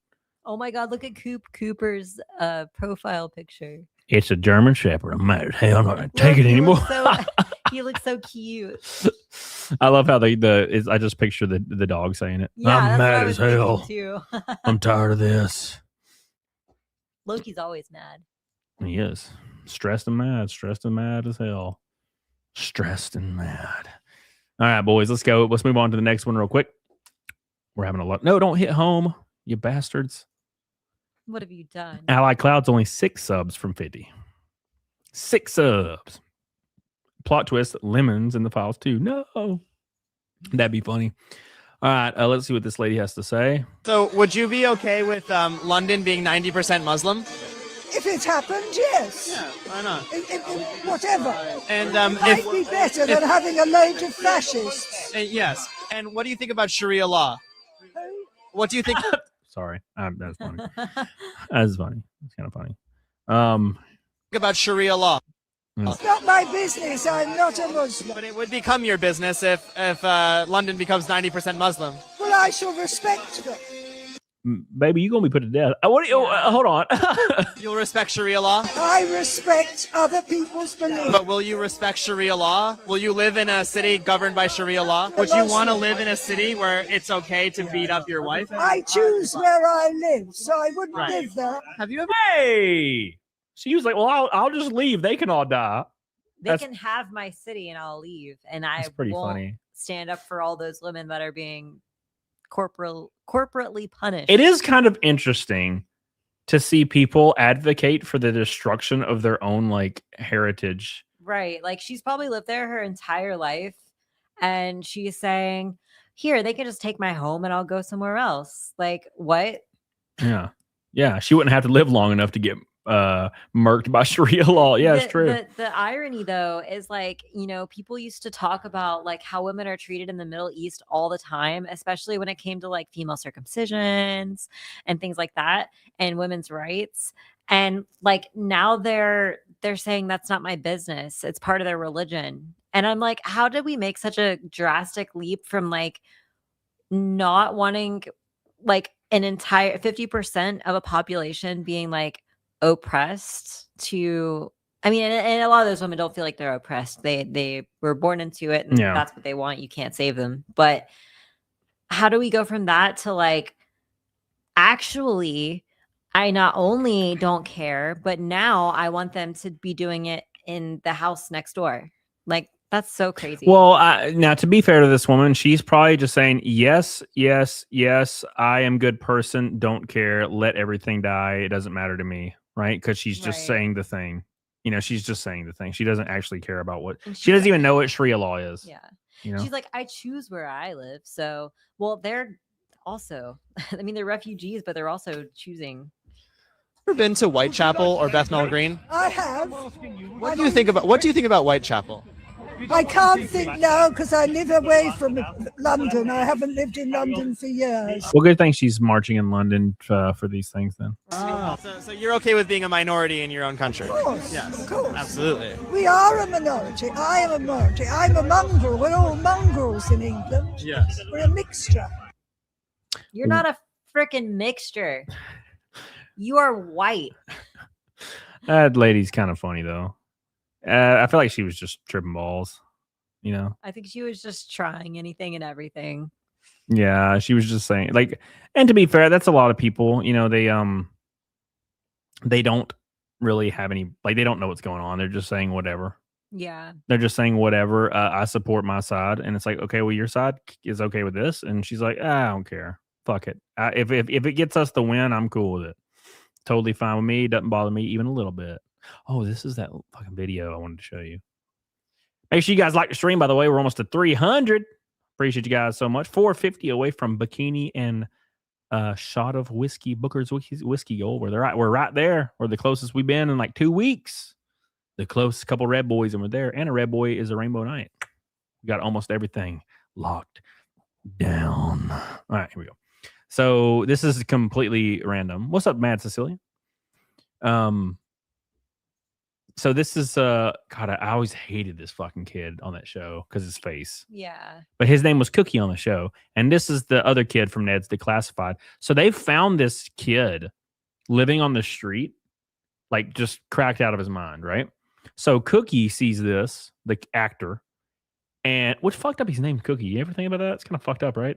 Why? That sound something about it. I feel like that's like Cookie. Oh, it reminds me of South Park. Why? Cook. Chef. All right. Anyways, so this dude's fucked up, and Cookie, the actor that played Cookie, goes and saves him. And I do want to like express how fucked up this guy is. He's like maximum. A lot of you guys are concerned about Tyler Chase this holiday season, and I just wanted to give you an update. Sean Weiss and his team put a lot of effort into trying to get him into a hospital last night, and I thought it worked. His dad told me it worked, but it turns out he kind of backed out. So today I went to have pizza with him. It was delicious. Shout out Blaze Pizza. Yeah. Like he can't even barely function. Have the cheese and now that's the way you eat a pizza right there. That's the way. I also got to let him chat with his old friend Devin Werkheiser, my guy Nettie. So they couldn't get him into a car last night, and that's why they weren't able to get him to the hospital. But he trusted an old friend. Yeah, it's the holiday season. It's rainy out, and I just wanted him to have at least some basic accommodations. He wanted to stay local, and this was the only one that was open and accepting people. So here we are, man. I'm going to come back and holler at you, man, and we'll talk more about trying to get that situation squared away so we can do the rehab or whatever we need to, okay? Okay. Okay, give me a hug, man. Love you, brother. Love you, man. Too. So happy to see you, dude. Thank you. I'm so happy to see you as well. You're the man, brother, and I believe in you, and we're going to win, bro. All we got to do is stay with It's Nickelodeon. Like, it's kind of unbelievable what he's going through. And he can't even function. By the way, there's a video from a couple years ago of him talking or like reading a poem. It's not on here, but I'll pull it up on a different one. Daniel Curtis Lee from Ned's Declassified has stepped in to support Tyler Chase. All right, let's pull that up. So, and he was kind of completely. So he's not just acting like this, right? He's like fucked up. Yeah. And there's completely like normal videos of him just chilling. It says update, not the best news right here. Tyler Chase is on the street again, but people are helping him stay dry. It's crazy, man. And this person says, "Oh, this is Master TDS says really don't like people are filming this guy, like this." And I mean, I get it. I also feel like to some degree, and like, so this is sad, and this is like going to be like cutthroat as heck, but I'm going to say it. Everybody knowing who he is and giving him things on the street is going to enable him because it's going to be more comfortable on the street. He's going to have less incentive to figure something else out. I mean, I don't want him to freeze to death either. So it's like a weird, or to starve to death. It's like a weird in between, but it's like, obviously no one, not even his family, not his old friends, can convince him to do differently. So like, what can you do? Yeah. What can happen? He could almost die. All I'll say is I know this isn't legal. I actually don't know how it works. I've never been involved in any kind of drugs or anything, but can you not like strap a motherfucker down and make him go to rehab and like not let him leave? Why can't we do that? I guess because I mean, it's freedom and free will, but like I feel like if you're in this shape, just fucking lock them up. Right. Like, so if someone is publicly intoxicated, they can be arrested. But if someone is publicly like losing their freaking mind on drugs on the street, you can't. Yeah. Like you don't want them criminally prosecuted, but like if someone gets picked up off the street for, drunken intoxication or, being under the influence of drugs, and someone offers, they get in touch with somebody that's offering to take them to rehab. I mean, we should then take them to rehab. They're forcibly admitted, have to complete their time, and then they don't get any kind of sentencing, something like that would be a great trade-off. Yeah, like why don't we just lock them up and get? Now, obviously, you'd have to wean them off certain things. You don't want them to die. I mean, the but, rehabs are able to do yeah. that. So but this is just a few years ago. I'm only just a person, a lowly being incapable of change. And I'm chained down to my bedroom by the gravity of bipolar. He looks like he's squatting in here, by the way. Like it's like an empty room that's framed up. If I were a sailor, or a pirate for that matter, then surely, well, of course there is a seldom moment of a peaceful wave. I still look to the cloudy, dark, abandoned and blackened sky, as the peaceful waters convert back to wicked, wretched waves of destruction. Basically, I have a hard time in life. I know that I can make it better. But right now I'm a magician who has misplaced his top hat and rabbit. No one comes to my shows anymore. I'm a leaf in a running gutter with the inevitable fate of ending up in a drain. The season blots out the vivid green with orange and yellow despair. You know what's going on here? And this is like the nature of the beast, right? Lumi Raid, what are you talking about? How you doing, blinded journeyman? How you doing, buddy? So here's the thing with this, and I think it's natural, these kids are thrust into stardom like basically like 11 or 12 years old, maybe younger, maybe a little bit older, and they get the taste of being on top of the world, right? And now they have to chase that forever. Yeah. And it's like that's not always it's gonna not always happen, right? Right. And it's like I can give YouTube as an example. Like before Facebook started like taking off and like actually, and I started doing this style of a stream, like I kind of was in like I just didn't want to do it. You know what I'm saying? It was always demoralizing. Then Facebook takes off and I'm like, oh, okay, cool. Like now I'm starting to feel a little bit more inspired again. But you're always chasing it. It's like chasing the dragon in like Guitar Hero, or not Guitar Hero, South Park. Almost got it. And so he's chasing the dragon, and it leads to like constant demoralization and constant depression, so much so. And then he tastes a little bit of the drugs, and that's the only thing that's like kind of keeping you moving forward, I guess. So it's also a catch-22 because the type of personality that a lot of these kid stars have, the majority of them are extroverts. They're people that thrive in the limelight, and the personality types that would, do better or would actually survive that childhood and be fine as an adult. Like Hillary Duff, for example, seem like they're the type of people that are fine being introverted. They're fine not being in the limelight after. They don't derive all of their self-enjoyment and success from, who's paying attention to them. So it's really sad because like as a child, like, you go through things as a child where you realize you're not the center of the universe, right? Yeah. But as a child star, you learn that you are the center of the universe. You are like in the limelight, you are, famous.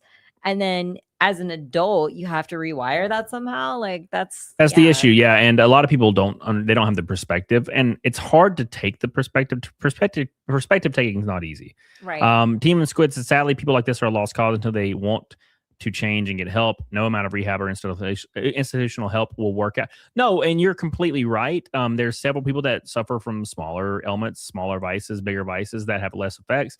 And they're like, oh, well, I can quit at any time, but they're not going to, right? Because they don't really, they might want to, but they're like, well, this is comfortable. And everybody 99% of people choose what's comfortable. And thank you, Team F Squid, by the way. So here's my point. Here's my point. Real fast. I have to go to the bathroom, and also Loki has to. So Okay, go.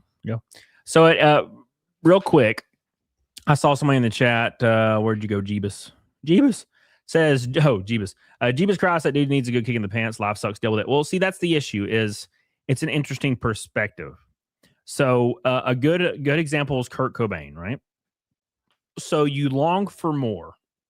You're driven. There are a couple people out there, like 1% of the population, I would argue, that are just overtly driven by whatever biology they squirted out of. They're just people that are like that. And they always are trying to achieve what they perceive their dreams to be. And they work towards it. A lot of people don't achieve these dreams, but they can do pretty interesting things within their communities or their families, or maybe achieve some kind of small success, right? And that's what keeps them going. But what about if you give them the most success possible right away? Kurt Cobain's a good example of this. Kurt Cobain struggled with depression for years. And he's like, all I want to do is be a musician. All I want to do is have a band. All I want to do is write music. And he did. And then within 3 years, he was in the biggest band on the planet, right? So what happens now? He's in the biggest band on the planet. There's platinum records flying everywhere, left, right, and center. And everybody wants to see him. Everybody adores him. Everybody loves him. And he's sitting at home one night at 2 a.m. And he's like, why do I still feel this? Why do I still feel like I don't know what I'm doing or I know where I'm going? And why do I don't feel satisfied or content? And why do I still feel this deep connection with depression that I can't escape? And when you get to that point of reaching the peak and you still feel that way, you get extremely scared. And you're like, holy shit, I'll never escape this. And it puts you in a headspace that you could do something dangerous. And I feel like that's what happened with Kurt Cobain. And a lot, like Ned's Declassified was a fucking huge show on Nickelodeon. I remember that shit. I didn't even really care for it. And I remember that shit always on. I remember all the characters and everything, and I didn't even really watch it. Right. So that's what I'm saying. Like, this kid was given peak stardom as a kid, like in a kid's TV show. That's pretty much as high as you could go back then. In a Nickelodeon kid TV show, you're one of the main characters, right? And then that's over, and now he's chasing the dragon, and he's getting nowhere. And you know what I'm saying? Does that make sense? It's a really interesting perspective, and it sucks. You know, it's easy for us, you know, to be like, oh, why didn't he just fucking figure it out, right? Because from our perspectives, you know, we're just like people, right? We're just people. We go to work, get off work, come home, eat some Cheetos, right? We don't have the perspective of achieving something that no one achieves and feeling the fulfillment based on that achievement and then wanting it more and not being able to calm it down. Now, Ned's Declassified is a little different because it's a TV show on Nickelodeon. My Kurt Cobain example, Kurt Cobain literally went from nothing, I'm driven, I want to be this musical artist, I want to be a star, to being the number one in the world in the course of a couple of years. And he still felt that not content, not fulfilled depression. What do you do now? Because you can't do anything. You've achieved it. You are number one. What do you do now? And some people will just keep pushing. Like Mr. Beast is like, hey, fuck it, I'm number one. I'm staying number one forever. Like, right? So, but some people are more susceptible to that thought process, I think. Anyways, in Wool Drum, Merry Christmas, bro beans. Hope you are good and writing some riffs. Bro, I've been fucking jamming. I was jamming right before the show came on. Whew, I was giving it some beans. It was fun, dude. Thank you so much, brother. Mr. N. Whoa. Drum. Thank you. It puts us at 585. Thank you so much. I believe. I might be wrong. I think it's 585. 585. That puts us almost an even 400 from Bikini and Whiskey Gold. We got a couple minutes left. Let's see what happens. Thank you, guys. Thank you, Emerald Drum. Karis says, Merry Christmas. Be sure to drink your Ovaltine. Oh, fuck that movie. Fuck that movie, Karis. Thank you, brother. I appreciate you. Give him a shout out. Karos, my boy. Thank you for all your love, buddy. All of your love. Real quick, Allied Cloud, one of my biggest supporters out there, is 6 subscribers. 6 subscribers, boys, from 50, which will allow him to stream on his channel. I put the direct whatever. Okay. I put the direct thing in the thing. And I put the link in the chat. So click that, subscribe to that channel. He only needs only 6 of you beautiful bastards, and he can start streaming. And that's like his biggest goal. He's been setting it up for a while. He's really excited. So go give him some love. He supports me. He supports our community. He's been a part of the community for a long time. Go give him some love. There it is right there. We're going to track it and get him to 50 tonight. Eric Kaya says, make the direct donations count double. Well, then we're still 200 away. 220. It's freaking hot in here. It sure is, isn't it? God diggity damn. Thank you, Karos. I appreciate you, brother. I appreciate you, brother. Let's pull up 1 or 2 more videos before we log the hell off here. Because we have been live for about 3 hours. So let's do it. Do it to it, y'all. Do it to it, y'all. Let's have some fun here. And I appreciate you guys for joining us on the Christmas Eve. I'll be back tomorrow, of course, for Christmas Day. It's going to be awesome. I'm excited. Don't miss it. We're going to be having some fun tomorrow. So make sure you guys get ready for that. I'll be live around the same time tomorrow. So I might be live earlier. I actually don't know. I don't know. Okay. So we'll see. I don't want to pull up that video. I'm not a big fan of the video, like the predator poachers videos. The reason I say that is because, like, yes, they deserve to go to prison for sure. I just don't like how they make a spectacle out of it and they like beat the guy up. Right. Like, yeah, he deserves to get his ass beat. Don't get me wrong, but like you're using this, your content is already catching him. That's a good thing. But then you start like beating his ass. Right. And I'm like, whoa, like, I feel like you're getting off on this because you want more clicks. And it's not necessarily the wrong thing to do. If like I had a 14-year-old daughter and a guy came up to meet her, I'd beat his ass. Yeah, I get that. But I feel like it's a little disingenuous and they're using it. They're like specifically, like, I'm going to beat this guy's ass on camera. It's going to be hilarious, right? Yeah. Yeah, I don't know. It's hard. It's a very weird situation. But yeah, they deserve to go to prison for sure. And get caught and all that. But like beating his ass, I don't know. It's weird. And sometimes they're like really mentally deficient. Right. Like they're real fucked up. And they like show up, they're like, oh, and then they get their ass kicked. And I'm like, this is weird. I don't know how to feel. So at any rate, let's continue, boys. Big shout out to Sean. He says, you tonight. I want my name to be Spaghetti. Thank you. That's my favorite episode of Octane Hunger Force, by the way. Easily. Ham banana. My name whenever we play Jackbox is always Poot. Yeah. Mine's always random like dictator names. It's funny. And people only have a problem when it gets to Hitler. Yeah. They don't care about Stalin at all. Which is ironic. I mean, I guess kind of. Maybe not ironic. I don't know. Yeah. Anyways, putting it out there, we are an even 400 from bikini goal. Holy balls, we're right there, guys. We're right there. Can you fucking believe it? Allied Cloud has hit 51 subs. Thank you guys so much for getting Allied Cloud there. I really appreciate that. They're good people, and I'm excited to see what they do with it. So thank you. So they can finally start streaming. Let me. I'm gonna text my boy and let him know he's there so he can get on the ball. Let's see. Mussolini zucchini. That's a good one. Mussolini zucchini. Yeah. All right. I just let my boy know at Allied Cloud that we got it done, boyo. Here's one where a lady does not want to get out of her car. Uh-oh, here we go. My favorite. Oh my God! Step out. No, I didn't do anything wrong. Okay. I didn't even do anything wrong.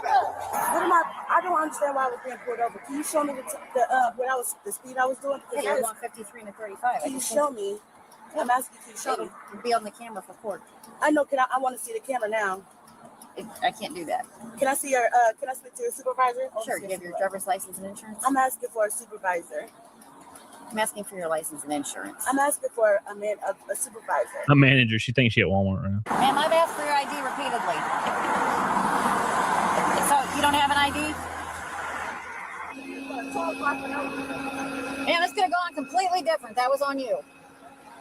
And there's not no reason. You have refused to provide your ID. Take TikTok videos for this. You can go viral. Yeah, that's what it is. Speeding. Speeding was the reason for the traffic stop.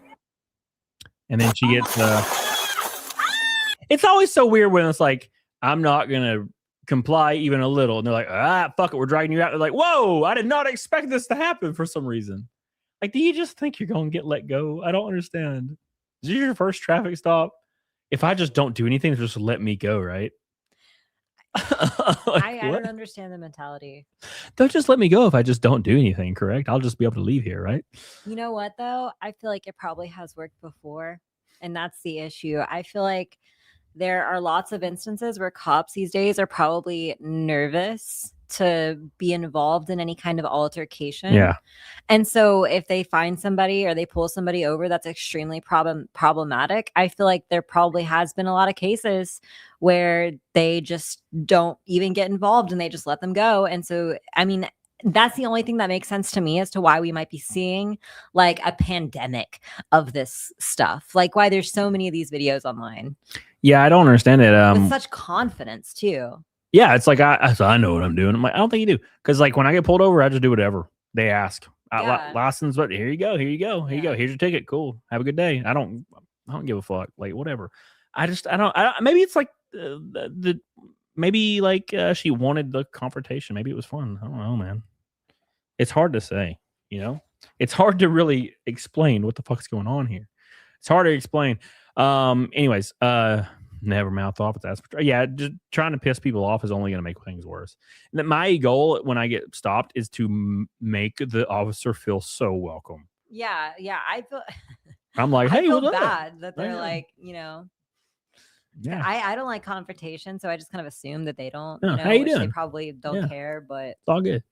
I hope you're having a good day. Oh, yeah. I had a cop pull me over pulling out of our street because one of our tiny friends borrowed our truck and they had put the steering wheel down all the way. And I didn't realize that it was going to catch on my leg until I was trying to turn completely out of our road. So when I went to turn out of our road, the steering wheel caught and I did like a weird like floop, floop, floop thing and was off the road and back on the road. And a cop obviously pulled me over because he probably thought I was drunk. And the cop came up and I was like, didn't touch the steering wheel. I was like, the steering wheel's touching my legs and I didn't realize, and made a joke about it and it was fine. But yeah, it doesn't always play out that way. But yeah, the best thing you can do is just be honest and just like take your licks if you get them. You know what I'm saying? Like, yeah. Oh no, I'm gonna get a ticket. There we go. Right. Yeah. So that's the only thing you can do. I got pulled over one time. I drove home from Panama City, Florida. I was like 20 and I was almost to my house. It was like an 8-hour drive or 7-hour drive. And I was almost to my house and I got pulled over right, like probably 400 yards from my driveway. And I was like, hey, how you doing? And he's like, yeah, you swerving a little bit. You went over the line a little bit right there. And I'm like, oh, I mean, to be fair, I'm probably tired. I just drove from Panama City back home. And I was like, my house is literally like, this address. It's like a few hundred yards away right there. And yeah, I just been driving for hours and whatever. And he was like, you have anything to drink? And I'm like, no, sir, I don't drink. This is back before I ever drank. I never drank until I was 27. And he was like, all right, just go straight home, man. And I was like, all right, thank you. And I just went on. Like, I was just honest. I'm like, yeah, I'm tired as fuck, to be fair. Yeah. Now, I guess it would be different if you were like 8 shots in, though. Are you going to be honest now? Sir, I took 8 shots of delicious whiskey. So, can I go home? Our house is right there. Yeah. I feel like the most important thing, too, is also that they feel like if they do let you off, like for what, because he still could have given you a ticket, right? It's called left to right or something. Yeah. Where like you go over the line or whatever. He still could have given you a ticket for swerving, even if you didn't go over the line. I think the main thing that they want to do is feel comfortable with letting you go in such a way that they know that, like, they already have record that they've pulled you over and ran your plates. So if someone else does that later and gives you a ticket, I feel like it makes them look bad. Yeah. Or like, God forbid you are drunk or something and then you kill somebody and there's records that they pulled you over first and then let them go. So that's happened. That's totally happened. I'm sure it has. Yeah, that's a thing that really does happen. There was one, oh my God, there was a video of a lady. I remember she was in a Chevy Impala. She got pulled over for like driving erratically or being drunk, and they let her go. And then she was speeding. She was going like 100. And they pulled her over and they let her go. And she drove off and like within 2 more intersections, like hit somebody and killed them. Like immediately. And I'm like, you sons of bitches, you could have just been like, hey ma'am, no, thank you. You know, they just didn't care. It's wild shit that they do. That would be like my worst nightmare, you know, like as a cop, I'm like, I could have prevented a crime and didn't. Like someone was literally actively committing a crime that wasn't that bad. And then they committed this horrific crime because of it. And I didn't stop it when I could have, you know what I mean? Yep. 100%. I'd feel terrible. Yeah. I'd feel absolutely terrible. Sorry. All right. Let's pull up the final one before we log off here. We got pretty close. We got exactly 400 from Bikini and Booker's Whiskey. Looks like I'll have to wait another 2 weeks before I get to taste some alcohol. So close yet so far. I've been waiting. I've been counting the days till I get to sit by the fire and swig a little whiskey. Anyways, just Josh to hear that line so much. Travis Dogs. I'm almost to home base. You can't arrest me. Yeah, that's what it feels like, right? I'm so close. Just let me go home. I'm right there. You can't arrest me now. I'm safe. I'm safe now. All right, let's pull the last one here. This one's looks interesting. Yes, Junebug. I'll be raiding Cecil.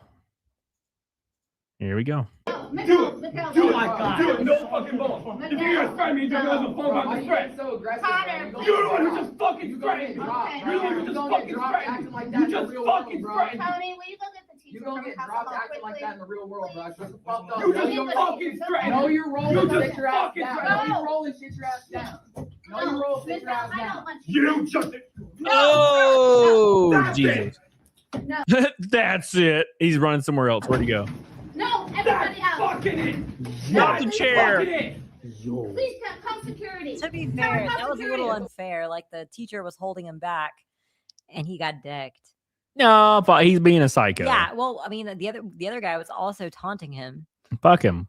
He's being a dumbass. Well, yeah, but like he's acting like a crazy person. Call security. I'll give you credit for one shit. At least you have the balls to hit me. At least you have the balls. At least you had the ball. He was processing that right hook for a while. Look at him.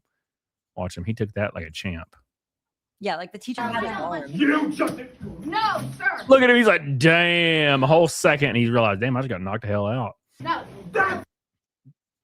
That's it. I'm coming. I'm coming for you. Poor guy. Poor guy got freaking nuked in the face. It was unfair. I don't know. I hated that because the teacher's like holding his arms and then he just gets decked. That's not Yeah, fair. And then well. the teacher's like, no, sir, in his face. Like, how dare you get punched? Well, it's like that one kid that like didn't fight back, and then he finally started fighting back, and as soon as he started swinging, the freaking security officer grabbed him off the guy that was attacking him. I'm like, oh, come on, let him kick his ass a little. I know. Yeah, Jesus. like if I was that teacher, I would have been like, above my pay grade. I'm not like Yeah, dealing with fuck it. this, and I would have ducked out and at least let him, try and redeem himself. Yeah. Let's let this I don't know, talk for a minute, and then we're gonna end it. Okay. Okay, I know. Oh I know my now. God. I know now. I don't even know how to start this, so we're just gonna get into it. Don't I start was shit. wearing this outfit. Except for It shaking. says God is busy. Can I help you? I gotta say,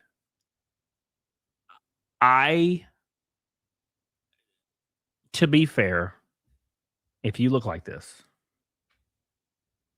like, what are your other options? Be funny.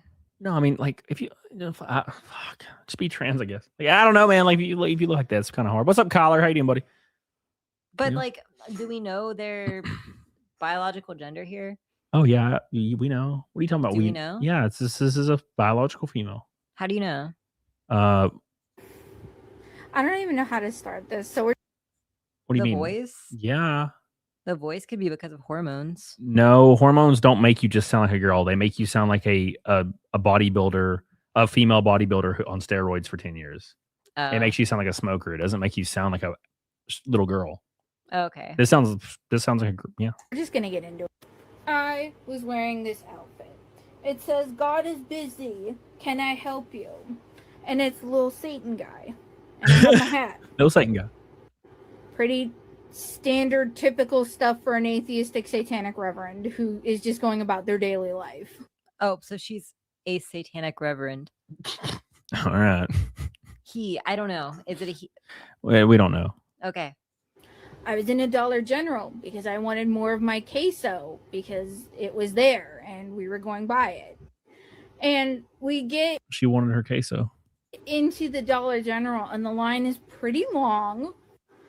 So my husband and I are standing in line and we're waiting. And even though it kills me every time to stand in line, I do it anyways because, you know, I have my little stick to balance. I'm sure. And what I can describe as an elderly gentleman, he was in the front and I guess something happened. I wasn't quite paying attention. Something happened and he had to come around to the back of the line and, you know, start again.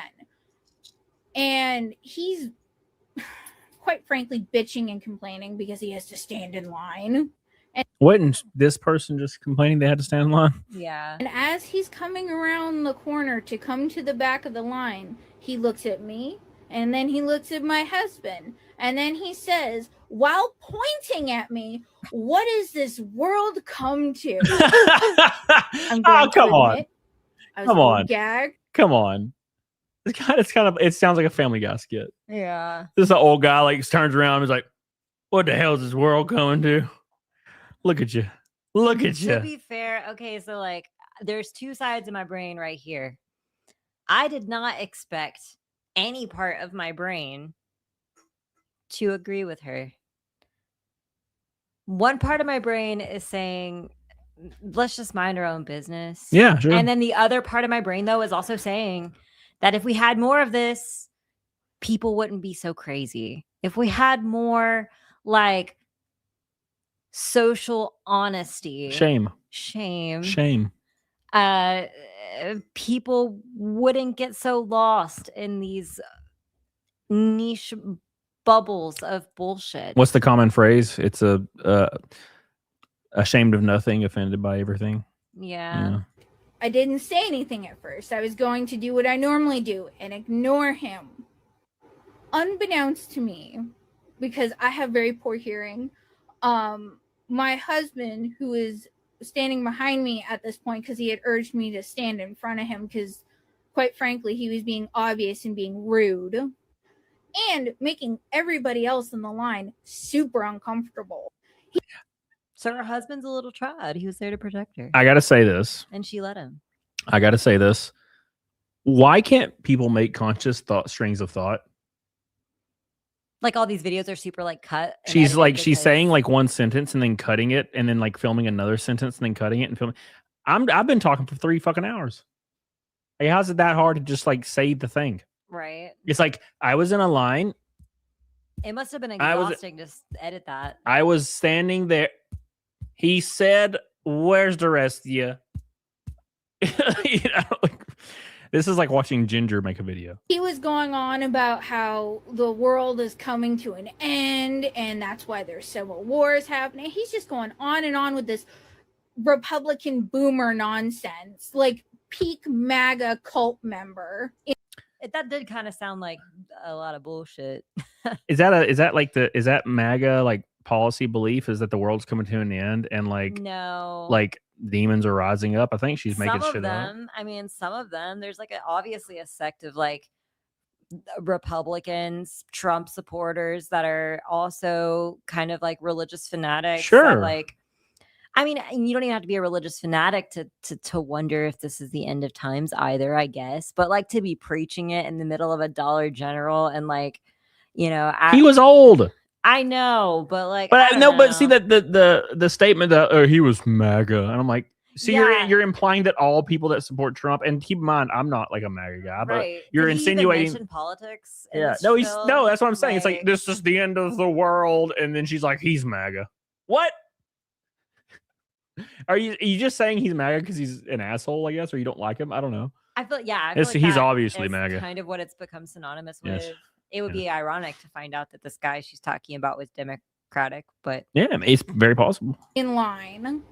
And it was getting so bad that we had one person left in front of us before it was our turn to use the register. And Do then it at the Aldi. person behind us, which was him, you know, could use it next. And he's going, "Oh, thank God we're almost there." And I'm rolling my eyes and I'm biting my tongue because he's just being so fucking rude and obnoxious, and he's carrying on about what this world is coming to while still referring to me as I'm just standing there in line not saying anything.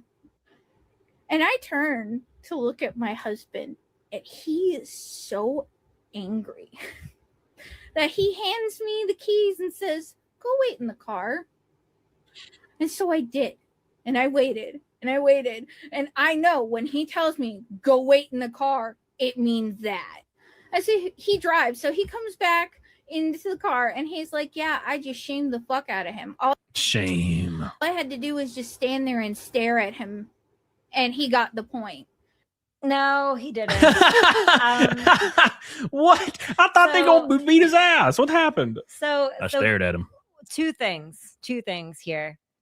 If you dress like that and you wear occult attire in a society where that's really niche, really not like on brand for most people in your area, don't be surprised when you catch attention, right? Like you're putting yourself in a position to experience situations like that.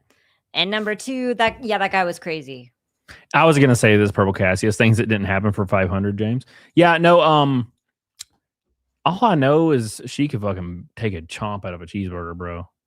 This is like the most capable eating mouth I've ever seen. Just Oh my god. Imagine eating some hot wings, man. You could fucking clean that bitch. I'm jealous. Just bone left.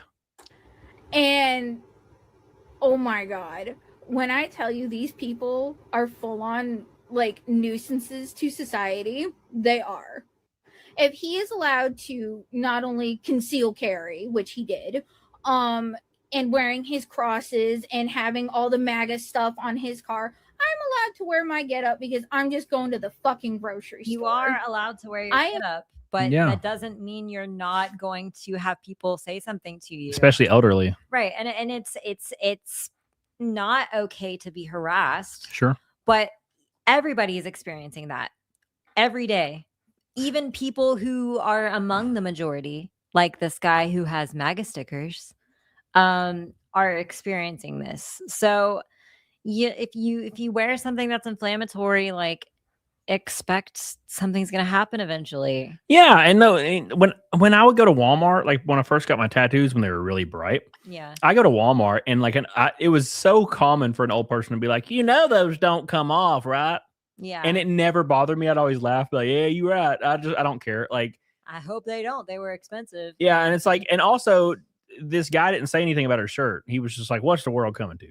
Yeah, is what she said. Now, also, she's like, "I'm not allowed to wear this without blah blah blah," and I'm like, "No, you are totally." And it's like, but then she's been shaming him for being like having MAGA stuff and like a cross. Yeah. So you're both shaming each other. So like, I think we're having an equal ground here. Yeah. And then you stared at him. That could have been assault. Salted me with them fucking chompers, boy.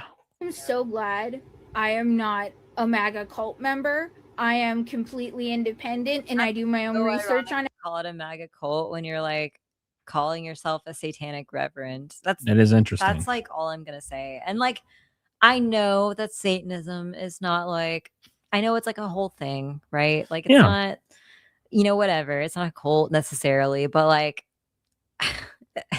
neither is being MAGA. Yeah.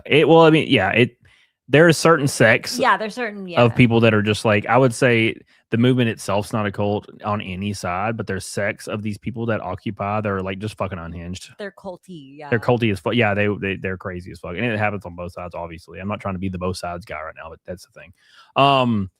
Real quick, we got about 30 seconds left in this video, and then I'm gonna hop on to some Naked Snake. We are 400 even from the last chance bikini whiskey shots goal.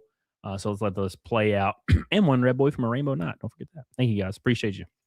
Everything. I am not one of those ignorant people, and I can live my days in peace knowing that I am a good man who has compassion for all and doesn't make himself to be obnoxious in public.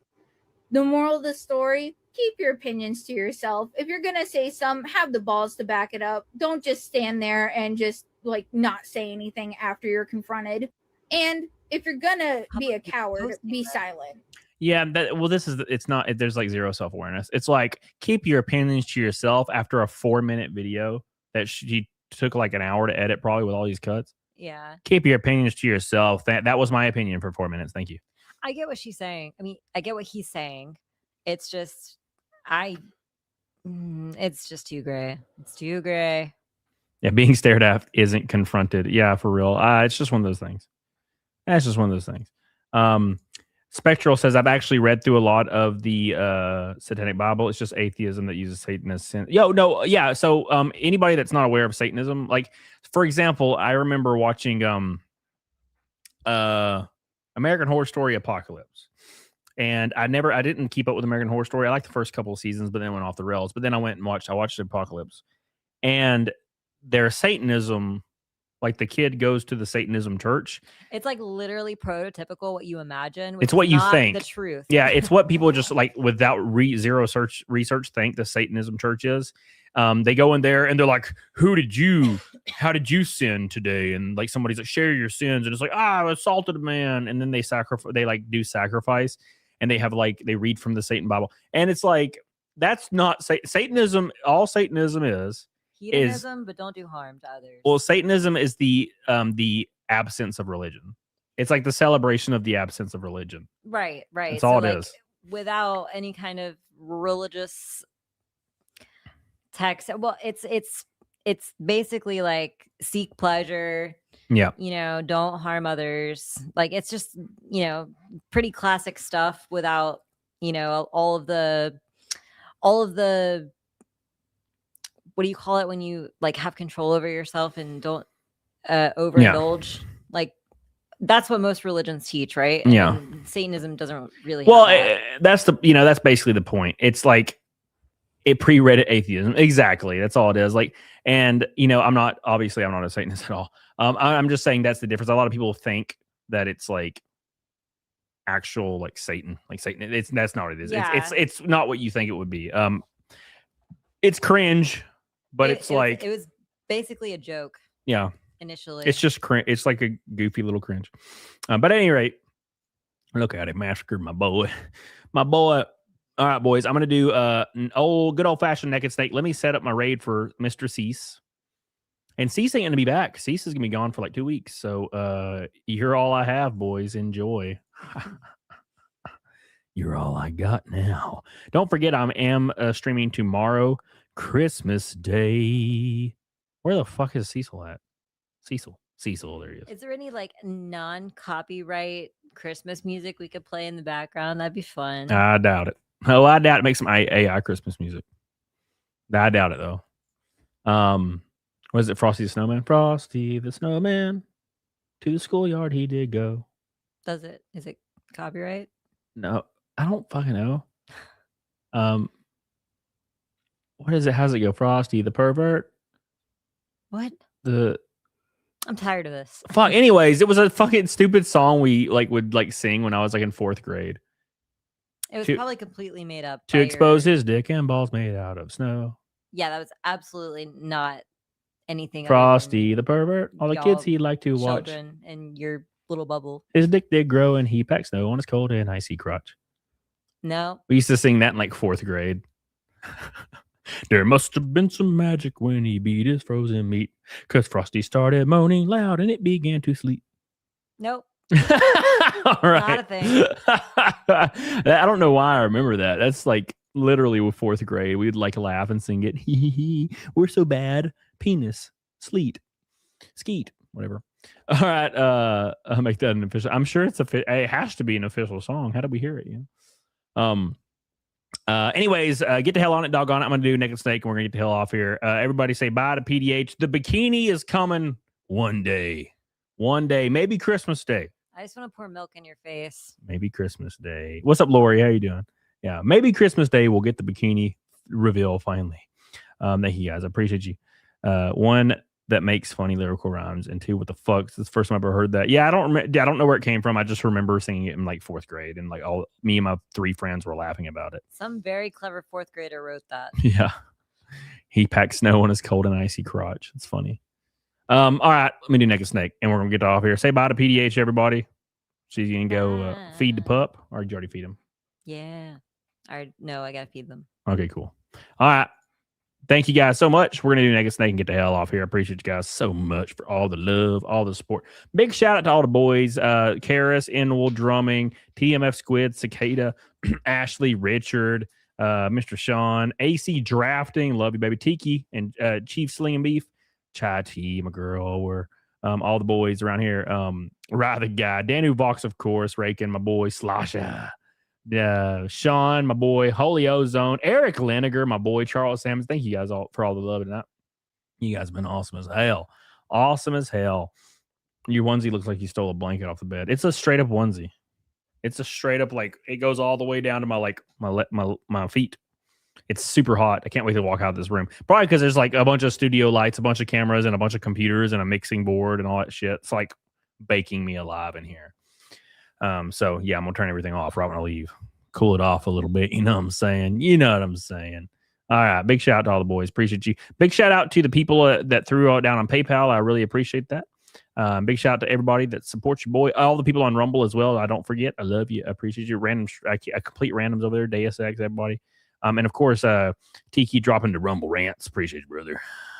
That should help with your cut though, right? What? Sweating? I suppose. I haven't taken a shit in a long time. It's been like 8 days. So when I like launch a rocket, I'm probably going to lose like 5 pounds.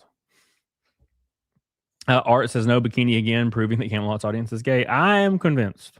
I am convinced. All right, here we go. Let's do Naked Snake. I appreciate you guys. Cody, when will you join a cult? Shit, I don't know. Oh, thank you, Rick. I appreciate that. All right, here we go. Let's do some Naked Snakies. My condolences or something. I don't know. Let's do some Naked Snakies. Then I'm going to go downstairs and eat me some egg whites. And then I'll probably, I think on January 1st, I'm going to have me like I'm going to have me some hot wings without fries. Because I'm already at the goal. I already got to my weight loss goal. So now it's just extra. So I think I'm going to eat me some hot wings like January 1st or 2nd. I don't know. We'll see. We'll see. All right, here we go. You guys ready?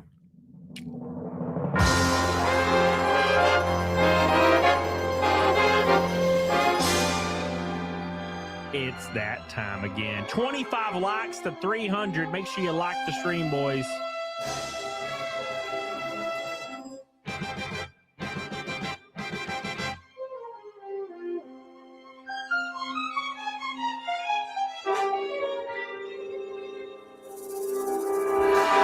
Here we go.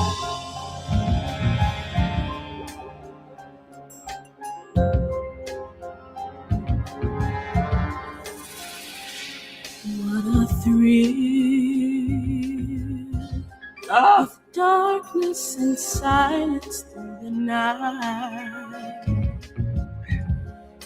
What a thrill.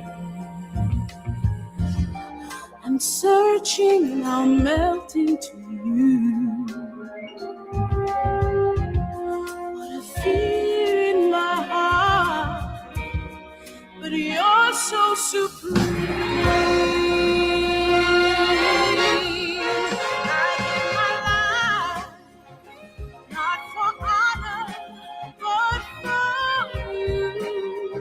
Snake eater in my time.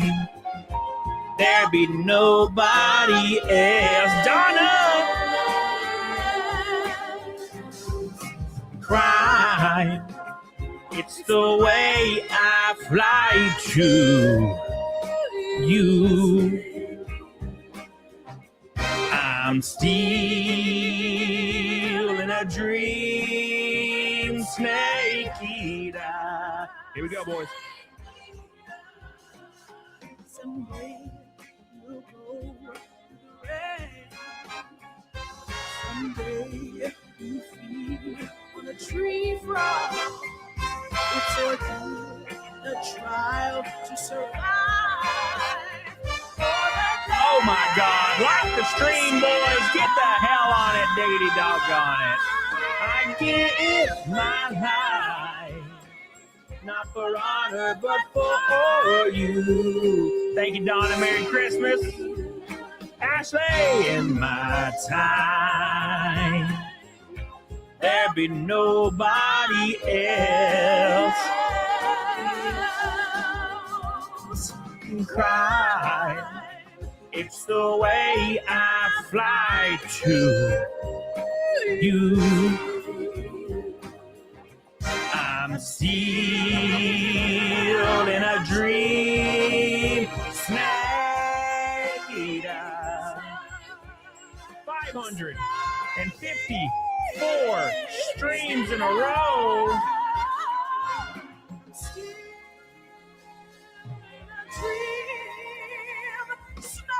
Oh my God.